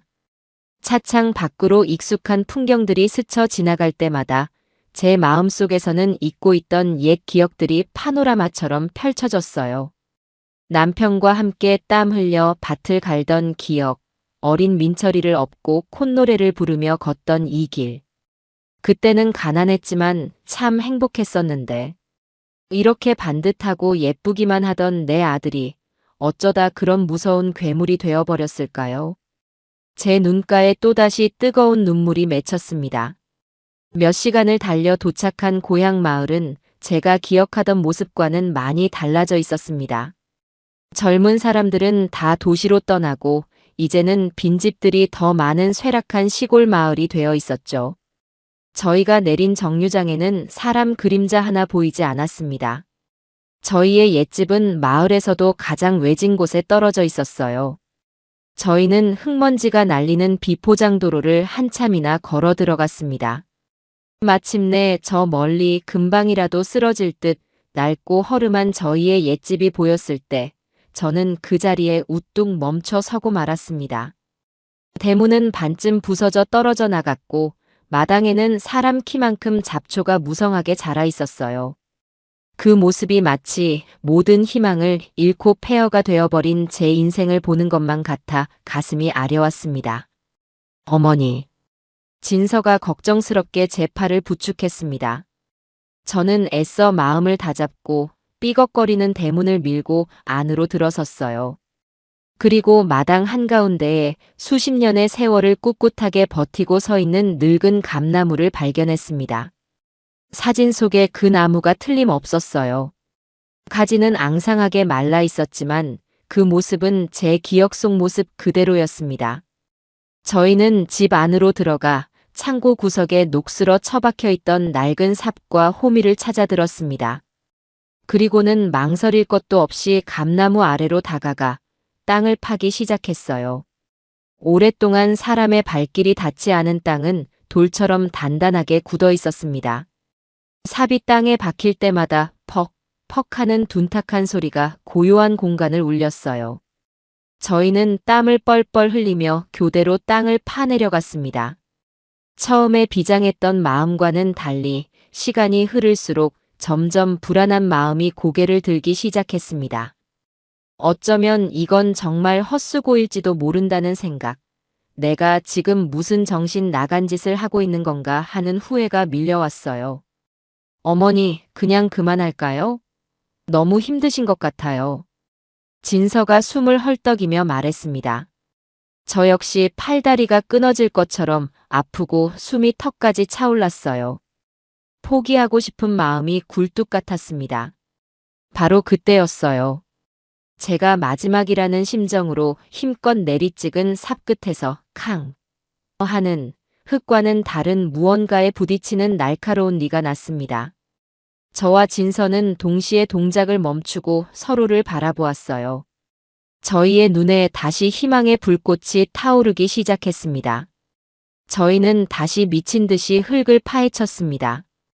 그러자 흙 속에서 서서히 낡고 검은 나무 상자의 모습이 드러나기 시작했어요. 크기는 그리 크지 않았지만 묵직해 보이는 괴짝이었습니다. 자물쇠는 녹이 슬어 부서져 있었어요. 저희는 떨리는 손으로 괴짝을 땅 위로 끌어올렸습니다. 그리고 마른 침을 삼키며 삐걱거리는 뚜껑을 함께 열었어요. 그 안에는 아들의 어릴 적 장난감이나 구슬 따위는 들어있지 않았습니다. 대신 그 안을 가득 채우고 있는 것은 비닐에 꽁꽁 쌓인 여러 개의 통장 뭉치와 도장이 찍힌 백지 위임장들, 그리고 제 눈을 의심하게 만드는 누런 금괴 몇 덩어리였습니다. 어머니, 이게 다. 진서는 말을 잇지 못하고 입을 막았습니다. 저 역시 눈앞의 광경을 믿을 수가 없었어요. 이것이 바로 내 아들놈이 그토록 자랑하던 비밀 금고의 실체였던 겁니다. 자신의 모든 범죄의 시작과 끝이 담긴 이 추악한 돈다발과 금괴들이 녀석에게는 세상에서 가장 소중한 보물이었던 것이죠. 저는 허탈한 웃음을 터뜨리며 그 자리에 주저앉았습니다. 한참을 멍하니 앉아 있다가 저희는 정신을 차리고 이 괴짝을 어서 경찰에 넘겨야 한다는 생각에 서둘러 자리를 정리했습니다. 괴짝은 생각보다 훨씬 더 무거웠어요. 저희는 낑낑거리며 괴짝을 들고 서둘러 마을을 빠져나가기 위해 발걸음을 옮겼습니다. 바로 그때였어요. 저 멀리 마을 어귀에서 저희가 타고 왔던 버스와는 다른 아주 낯선 검은색 승용차 한 대가 흙먼지를 일으키며 이쪽으로 달려오는 것이 보였습니다. 그리고 그 차는 정확히 저희의 옛집 앞에서 멈춰 섰어요. 어머니, 저 차. 진서의 목소리가 공포에 질려 떨렸습니다. 차 문이 열리고 그 안에서 며칠 전 저를 협박했던 바로 그 험상궂은 남자와 또 다른 덩치 큰 남자 2명이 내렸습니다. 그놈들이 저희를 뒤쫓아온 것이었습니다. 튀어. 저도 모르게 소리쳤습니다. 저희는 괴짝을 들고 무작정 집 뒤편의 야산으로 뛰기 시작했습니다. 등 뒤에서는 저 할망구들 잡아 하는 고함 소리와 나뭇가지를 밟으며 쫓아오는 거친 발소리가 심장을 조여왔습니다. 저희는 숨이 턱까지 차올랐지만 멈출 수가 없었어요. 이 괴짝을 빼앗기면 모든 것이 끝장이었습니다. 수많은 피해자들의 마지막 희망이, 그리고 저의 마지막 속죄의 기회가 사라지는 것이었습니다. 저희는 서로를 의지하며 어둡고 험한 산길을 필사적으로 달리고 또 달렸습니다. 이제 저희의 운명은 그 누구도 예측할 수 없는 짙은 어둠 속으로 빨려 들어가고 있었어요. 저는 제 평생 그렇게 빨리, 그렇게 필사적으로 뛰어본 적이 없었습니다. 숨이 턱까지 차올라 심장이 터져버릴 것 같았지만 멈출 수가 없었어요. 손에 들린 이 괴짝. 이것은 단순한 돈 상자가 아니었습니다. 내 아들의 죄 때문에 평생을 고통 속에서 살아가야 할 수백 명의 피해자들의 마지막 희망이었습니다. 그리고 이 죄 많은 어미가 평생을 짊어지고 가야 할 마지막 속죄의 무게였습니다. 이걸 빼앗기는 순간 모든 것이 끝장이었어요. 어머니, 저쪽이에요.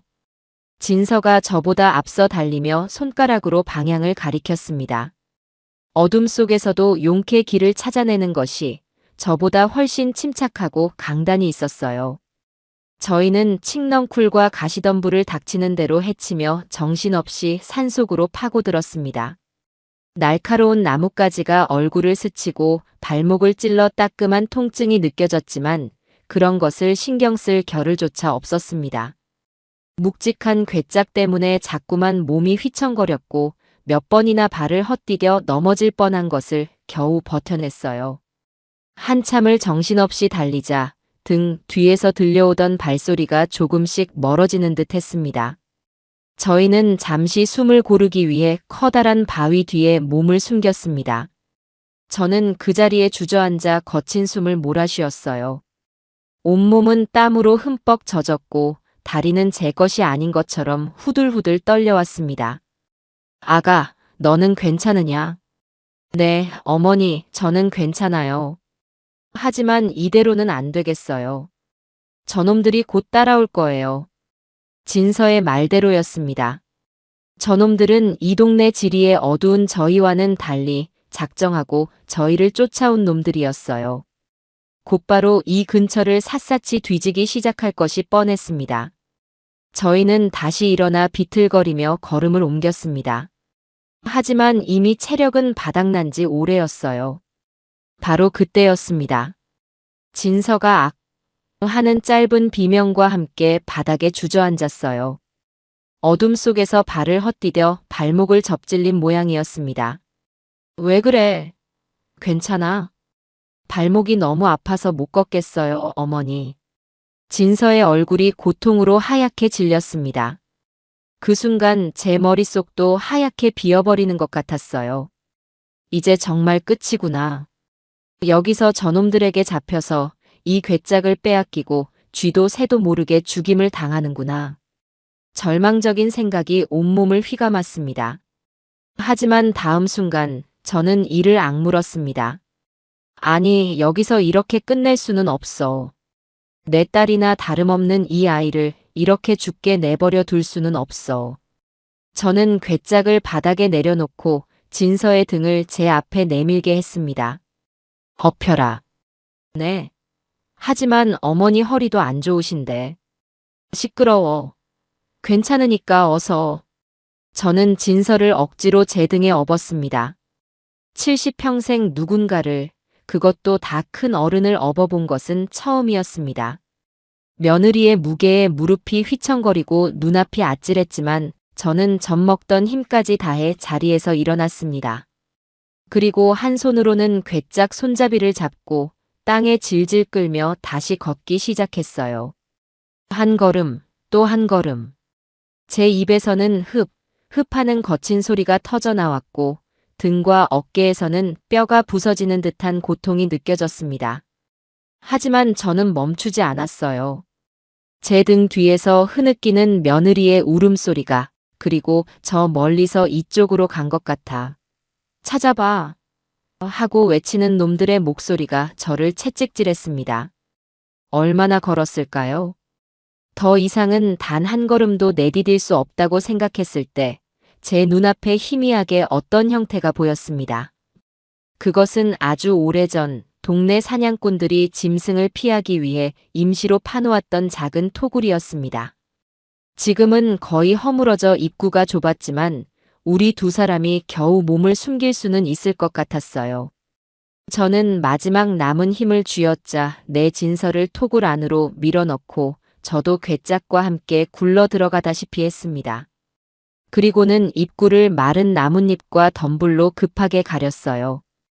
토굴 안은 한 사람이 겨우 누울 수 있을 정도로 비좁고 축축했습니다. 저희는 숨소리조차 내지 않으려고 입을 틀어막은 채 웅크렸어요. 잠시 후 저희가 숨어있는 토굴 바로 위로 놈들의 발소리가 들려왔습니다. 젠장, 어디로 사라진 거야? 분명 이 근처일 텐데 샅샅이 뒤져. 그놈들의 목소리가 바로 머리 위에서 들려올 때마다 제 심장은 발소리에 맞춰 터질 듯이 요동쳤습니다. 제발, 제발 우리를 그냥 지나쳐가게 해주세요. 저는 평생 믿지도 않던 하늘에 필사적으로 기도했습니다. 시간이 얼마나 흘렀을까요? 영원처럼 느껴지던 시간이 지나고 놈들의 발소리와 목소리가 조금씩 멀어져 갔습니다. 그들이 다른 쪽으로 수색을 하러 간 모양이었어요. 저는 그제야 참았던 숨을 몰아쉬었습니다. 하지만 안심하기는 일렀어요. 날이 밝으면 놈들은 다시 이곳을 샅샅이 뒤질 것이고 그때는 정말 꼼짝없이 잡히고 말 겁니다. 저는 떨리는 손으로 품속에서 휴대폰을 꺼내 들었습니다. 다행히 아직 배터리가 조금 남아 있었어요. 저는 서둘러 박 형사님의 번호를 눌렀습니다. 제발, 제발 전화를 받아야 해. 몇 번의 신호음이 가고 마침내 수화기 너머에서 박 형사님의 잠긴 목소리가 들려왔습니다. 여보세요? 형사님, 저예요. 김민철 어미. 저는 목소리를 최대한 낮춰 속삭였습니다. 어머님, 지금 어디십니까? 괜찮으십니까? 박 형사님의 목소리에 다급함이 묻어났습니다. 형사님, 저희가 아들놈이 숨겨둔 마지막 비자금을 찾았어요. 그런데 공범놈들이 저희를 쫓아와서 지금 시골 옛집 뒷산 토굴에 숨어 있어요. 제발 저희 좀 살려주세요. 어머님 진정하시고 거기가 정확히 어딘지 말씀해 주실 수 있겠습니까? 저는 제 기억을 더듬어 최대한 자세하게 저희가 있는 곳의 위치를 설명했습니다. 박 형사님은 제 말을 다 듣고는 절대 움직이지 말고 그곳에 그대로 숨어 있으라고 지금 바로 출발할 테니 조금만 더 버티시라고 말했습니다. 전화를 끊고 나니 그나마 한 줄기 희망이 보이는 듯 했습니다. 하지만 경찰이 이곳까지 오려면 적어도 1시간 이상은 걸릴 터. 그때까지 저희가 무사히 버틸 수 있을지가 문제였습니다. 아니나 다를까 얼마 지나지 않아 멀어졌던 놈들의 목소리가 다시 가까워지기 시작했습니다. 아무래도 이 근처가 제일 수상해. 젠장, 날이 밝으면 샅샅이 뒤져야겠어. 놈들이 저희가 숨어있는 토굴 근처에 자리를 잡고 밤을 새울 작정인 것 같았어요. 저와 진서는 서로의 손을 꼭 잡은 채 공포 속에서 시간이 흐르기만을 기다렸습니다. 새벽녘이 되어 동쪽 하늘이 희미하게 밝아오기 시작할 때였습니다. 놈들 중 하나가 이제 슬슬 찾아보자며 일어서는 소리가 들렸어요. 이제 정말 끝이구나. 저는 눈을 질끈 감았습니다. 바로 그 순간이었습니다. 저 멀리서 희미하지만 분명하게 여러 대의 차가 달려오는 소리와 함께 사이렌 소리가 새벽의 정적을 가르고 울려 퍼지기 시작했습니다. 뭐야? 경찰이다. 젠장, 어떻게 알고 온 거야? 놈들이 당황해서 소리치는 것이 들렸습니다. 잠시 후 수십 개의 손전등 불빛이 어두운 산속을 대낮처럼 밝혔고 꼼짝마. 경찰이다. 손들어. 하는 박 형사님의 우렁찬 목소리가 울려 퍼졌습니다. 우왕좌왕하던 놈들은 얼마 저항하지도 못하고 현장에서 모두 체포되었습니다. 저와 진서는 그제야 토굴 밖으로 기어 나왔습니다. 박 형사님과 다른 경찰관들이 저희에게 달려와 괜찮냐며 물었어요. 저는 다리에 힘이 풀려 그 자리에 주저앉았습니다. 긴장이 풀리자 온몸이 솜처럼 늘어지는 기분이었어요. 저희는 경찰들에게 괴짝을 무사히 인계했습니다. 박 형사님은 괴짝 안을 확인하고는 놀라움을 금치 못하며 제게 말했습니다. 어머님, 이걸 정말 찾아내셨군요. 정말 믿을 수가 없습니다. 그 후의 일은 꿈처럼 지나갔습니다. 저희는 경찰차를 타고 무사히 서울로 돌아왔고 저희가 찾아낸 비자금과 비밀 장부는 아들 민철이와 그 일당의 모든 범죄를 증명하는 결정적인 증거가 되었습니다. 며칠 뒤 뉴스에서는 대대적으로 효자골드 노인 복지타운 사기 사건의 전모가 밝혀졌다고 보도하기 시작했어요. 주범 김민철뿐만 아니라 그 밑에서 움직이던 공범들까지 전부 검거되었고 그들이 숨겨두었던 수백억 원대의 범죄 수익금도 모두 찾아냈다는 내용이었습니다. 뉴스에서는 결정적인 제보를 한 용기 있는 내부 고발자가 있었다고만 언급했지만 저는 그것이 바로 저와 진서를 가리키는 말이라는 것을 알 수 있었습니다. 그리고 마침내 제 아들 김민철에 대한 마지막 재판이 열리는 날이 왔습니다. 저는 피해자석이 아닌 일반 방청석 가장 앞자리에 진서와 나란히 앉아 있었습니다. 제 주위에는 복자를 비롯한 다른 피해자 할머니, 할아버지들이 앉아 있었죠.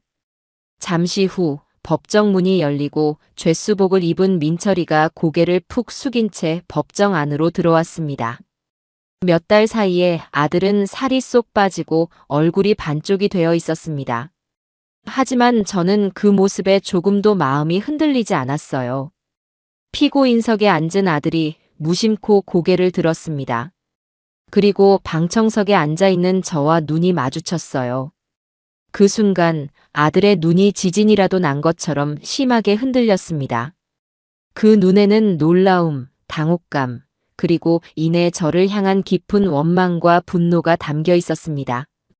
어머니가 어떻게 나한테 이럴 수가 있어. 아들의 눈빛은 그렇게 말하고 있었어요. 저는 그 시선을 조금도 피하지 않고 똑바로 아들의 눈을 마주 보았습니다. 제 눈빛은 아들에게 이렇게 말하고 있었죠. 그래, 이 어미가 그랬다.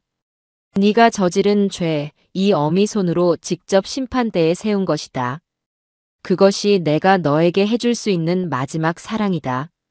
한참 동안이나 이어진 침묵의 눈맞춤 끝에 아들은 결국 고개를 떨구었습니다. 재판이 진행되는 내내 아들은 단 한 번도 고개를 들지 못했어요. 그리고 마침내 재판장의 엄숙한 목소리가 법정 안에 울려 퍼졌습니다. 피고인 김민철에게 징역 30년을 선고한다. 그 판결이 내려지는 순간 방청석 여기저기서 흐느낌과 함께 안도의 한숨이 터져나왔습니다.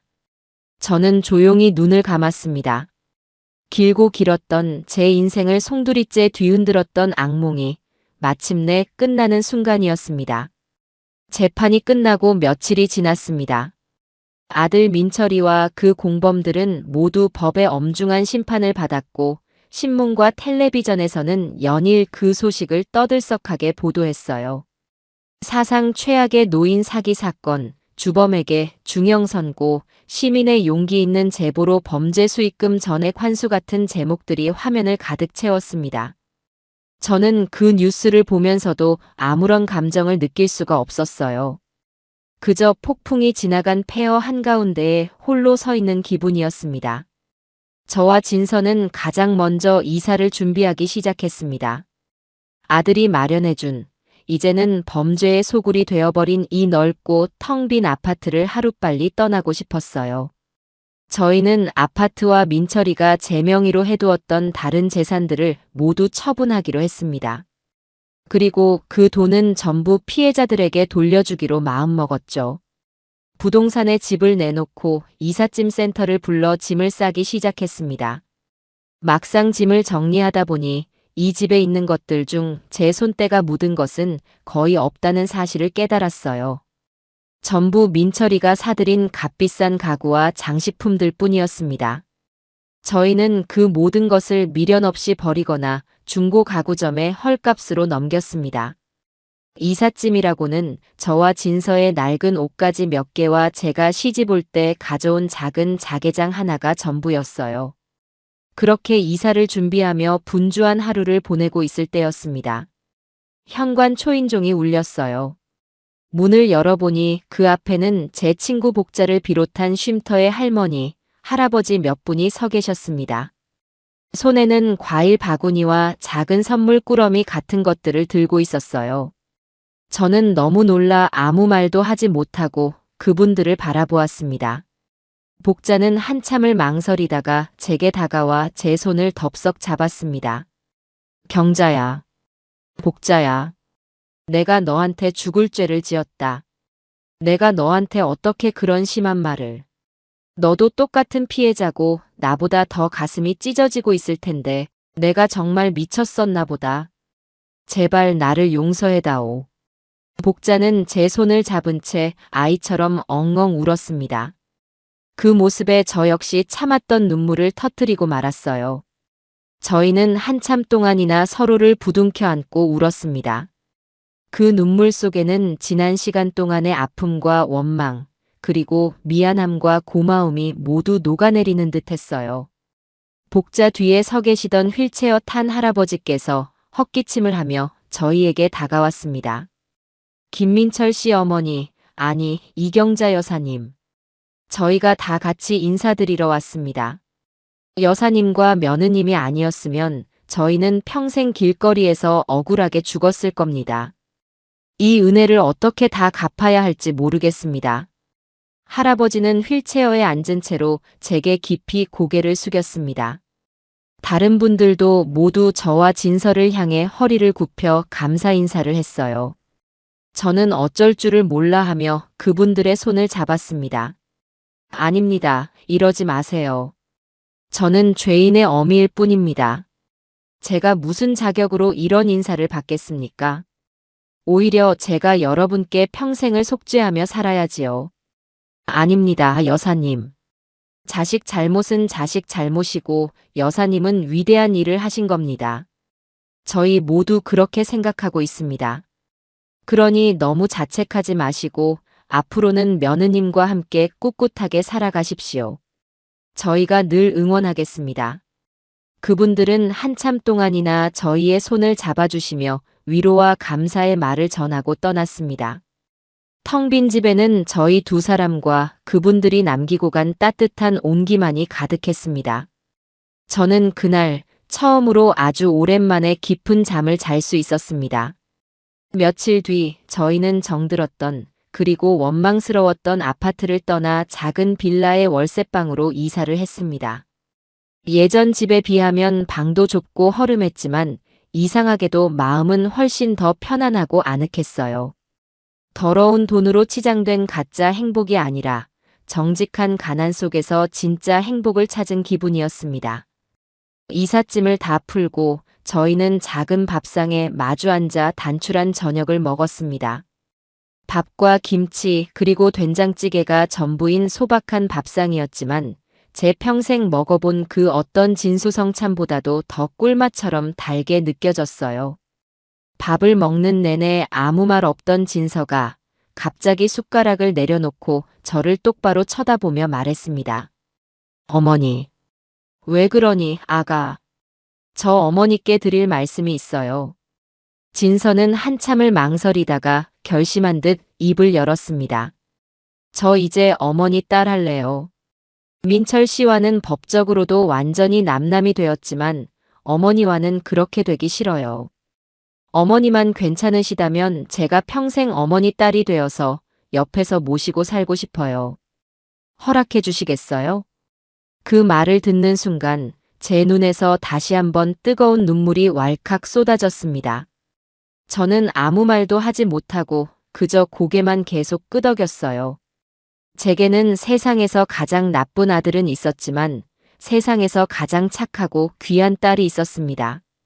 제가 무슨 복을 지었기에 이 지옥 같은 시간 속에서 이토록 귀한 보물을 얻게 된 걸까요? 저는 자리에서 일어나 진서를 힘껏 끌어안았습니다.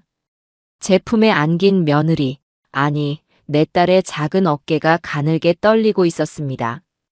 우리는 그렇게 한참 동안이나 서로를 부둥켜 안고 기쁨과 슬픔이 뒤섞인 뜨거운 눈물을 흘렸어요. 제 인생의 가장 어두운 밤이 지나고 마침내 새로운 아침이 밝아오고 있었죠. 그렇게 저희 두 사람의 새로운 인생이 시작되었습니다. 시간은 참으로 무심하면서도 고마운 것이더군요. 아들이 제 인생에 남긴 깊은 상처와 배신감은 여전히 가슴 한구석에 남아 있었지만 진서와 함께하는 소박하고 정직한 일상은 그 상처 위에 따뜻한 햇살을 비춰주고 딱딱한 흉터를 부드럽게 어루만져 주었습니다. 몇 달이 지난 어느 날 저는 아주 오랜만에 용기를 내어 동네 경로당을 찾아갔습니다. 그동안 사람들의 시선이 두려워 집 안에만 틀어박혀 지냈지만 언제까지고 이렇게 숨어 살 수만은 없다는 생각이 들었기 때문입니다. 경로당 문을 열고 들어서는 순간 안에서 화투를 치고 있던 할머니들의 시선이 모두 제게로 향했습니다. 잠시 어색한 침묵이 흘렀어요. 저는 차마 고개를 들지 못하고 문 앞에서 머뭇거리고 있었습니다. 바로 그때 복자가 화투패를 내려놓고 환한 얼굴로 제게 다가와 팔짱을 꼈습니다. 어머, 경자 아니야. 여태 어디 갔다가 이제 와. 너 없어서 얼마나 심심했는지 알아? 다들 너 오기만 기다리고 있었어. 자, 이리 와서 앉아. 마침 사람 하나 모자랐는데 잘 됐다. 복자는 아무 일도 없었다는 듯 저를 가장 좋은 자리에 앉히고는 따뜻한 유자차까지 타서 손에 쥐어주었습니다. 다른 할머니들도 그러게 왜 이제야 왔어? 그동안 마음고생 심했지? 이제 다 잊어버려. 얼굴이 반쪽이 됐네. 어서 이거라도 좀 먹어봐. 하며 제게 온갖 간식들을 챙겨주셨어요. 그 누구도 제게 아들 이야기를 꺼내거나 아픈 상처를 들추어내지 않았습니다. 그저 오랜만에 만난 늙은 친구를 따뜻하게 맞아줄 뿐이었죠. 그 따뜻한 환대에 저는 또다시 코끝이 찡해지는 것을 느끼며 조용히 웃었습니다. 저는 더 이상 사기꾼 김민철의 어미가 아니라 그냥 친구 이경자로 돌아와 있었던 겁니다. 저와 진서는 주말마다 동네 무료 급식소에서 봉사활동을 시작했습니다. 무거운 짐을 나르고 수백 명분의 밥과 국을 끓이고 설거지를 하느라 몸은 고되고 힘들었지만 마음만은 그 어느 때보다 가볍고 충만했어요. 할머니, 정말 고맙습니다. 맛있게 잘 먹을게요. 하며 제 손을 꼭 잡아주는 어느 노숙인의 주름진 손에서 저는 제 아들이 주었던 그 어떤 비싼 선물보다도 더 큰 기쁨과 보람을 느꼈습니다. 진서 역시 예전의 그늘진 얼굴은 온데간데 없이 밝고 활기찬 미소를 되찾았어요. 저희는 땀 흘려 일한 뒤 급식소 구석에 마주 앉아 남은 밥에 김치를 얹어 먹으며 서로를 보고 웃었습니다. 그것이 저희가 찾은 진정한 행복이었습니다. 그러던 어느 날 저희의 작은 월세방으로 편지 한 통이 배달되었습니다. 발신인 주소는 아들이 있는 교도소로 되어 있었어요. 저는 한참 동안이나 그 편지를 손에 든 채 망설였습니다.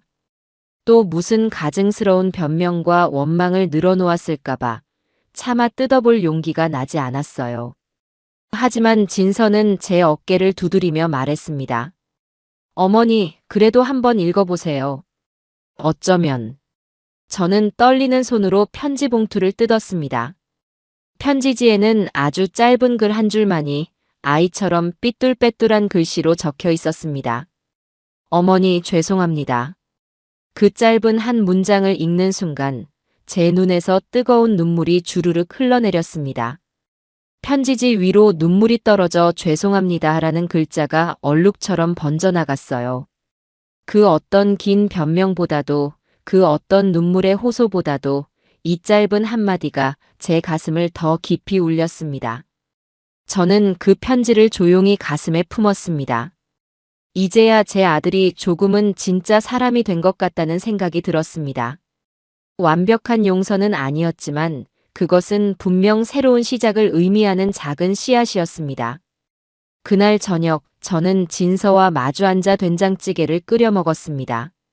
창밖은 어두웠지만 저희의 작은 밥상을 비추는 등불은 그 어느 때보다 따뜻하고 환하게 빛나고 있었어요.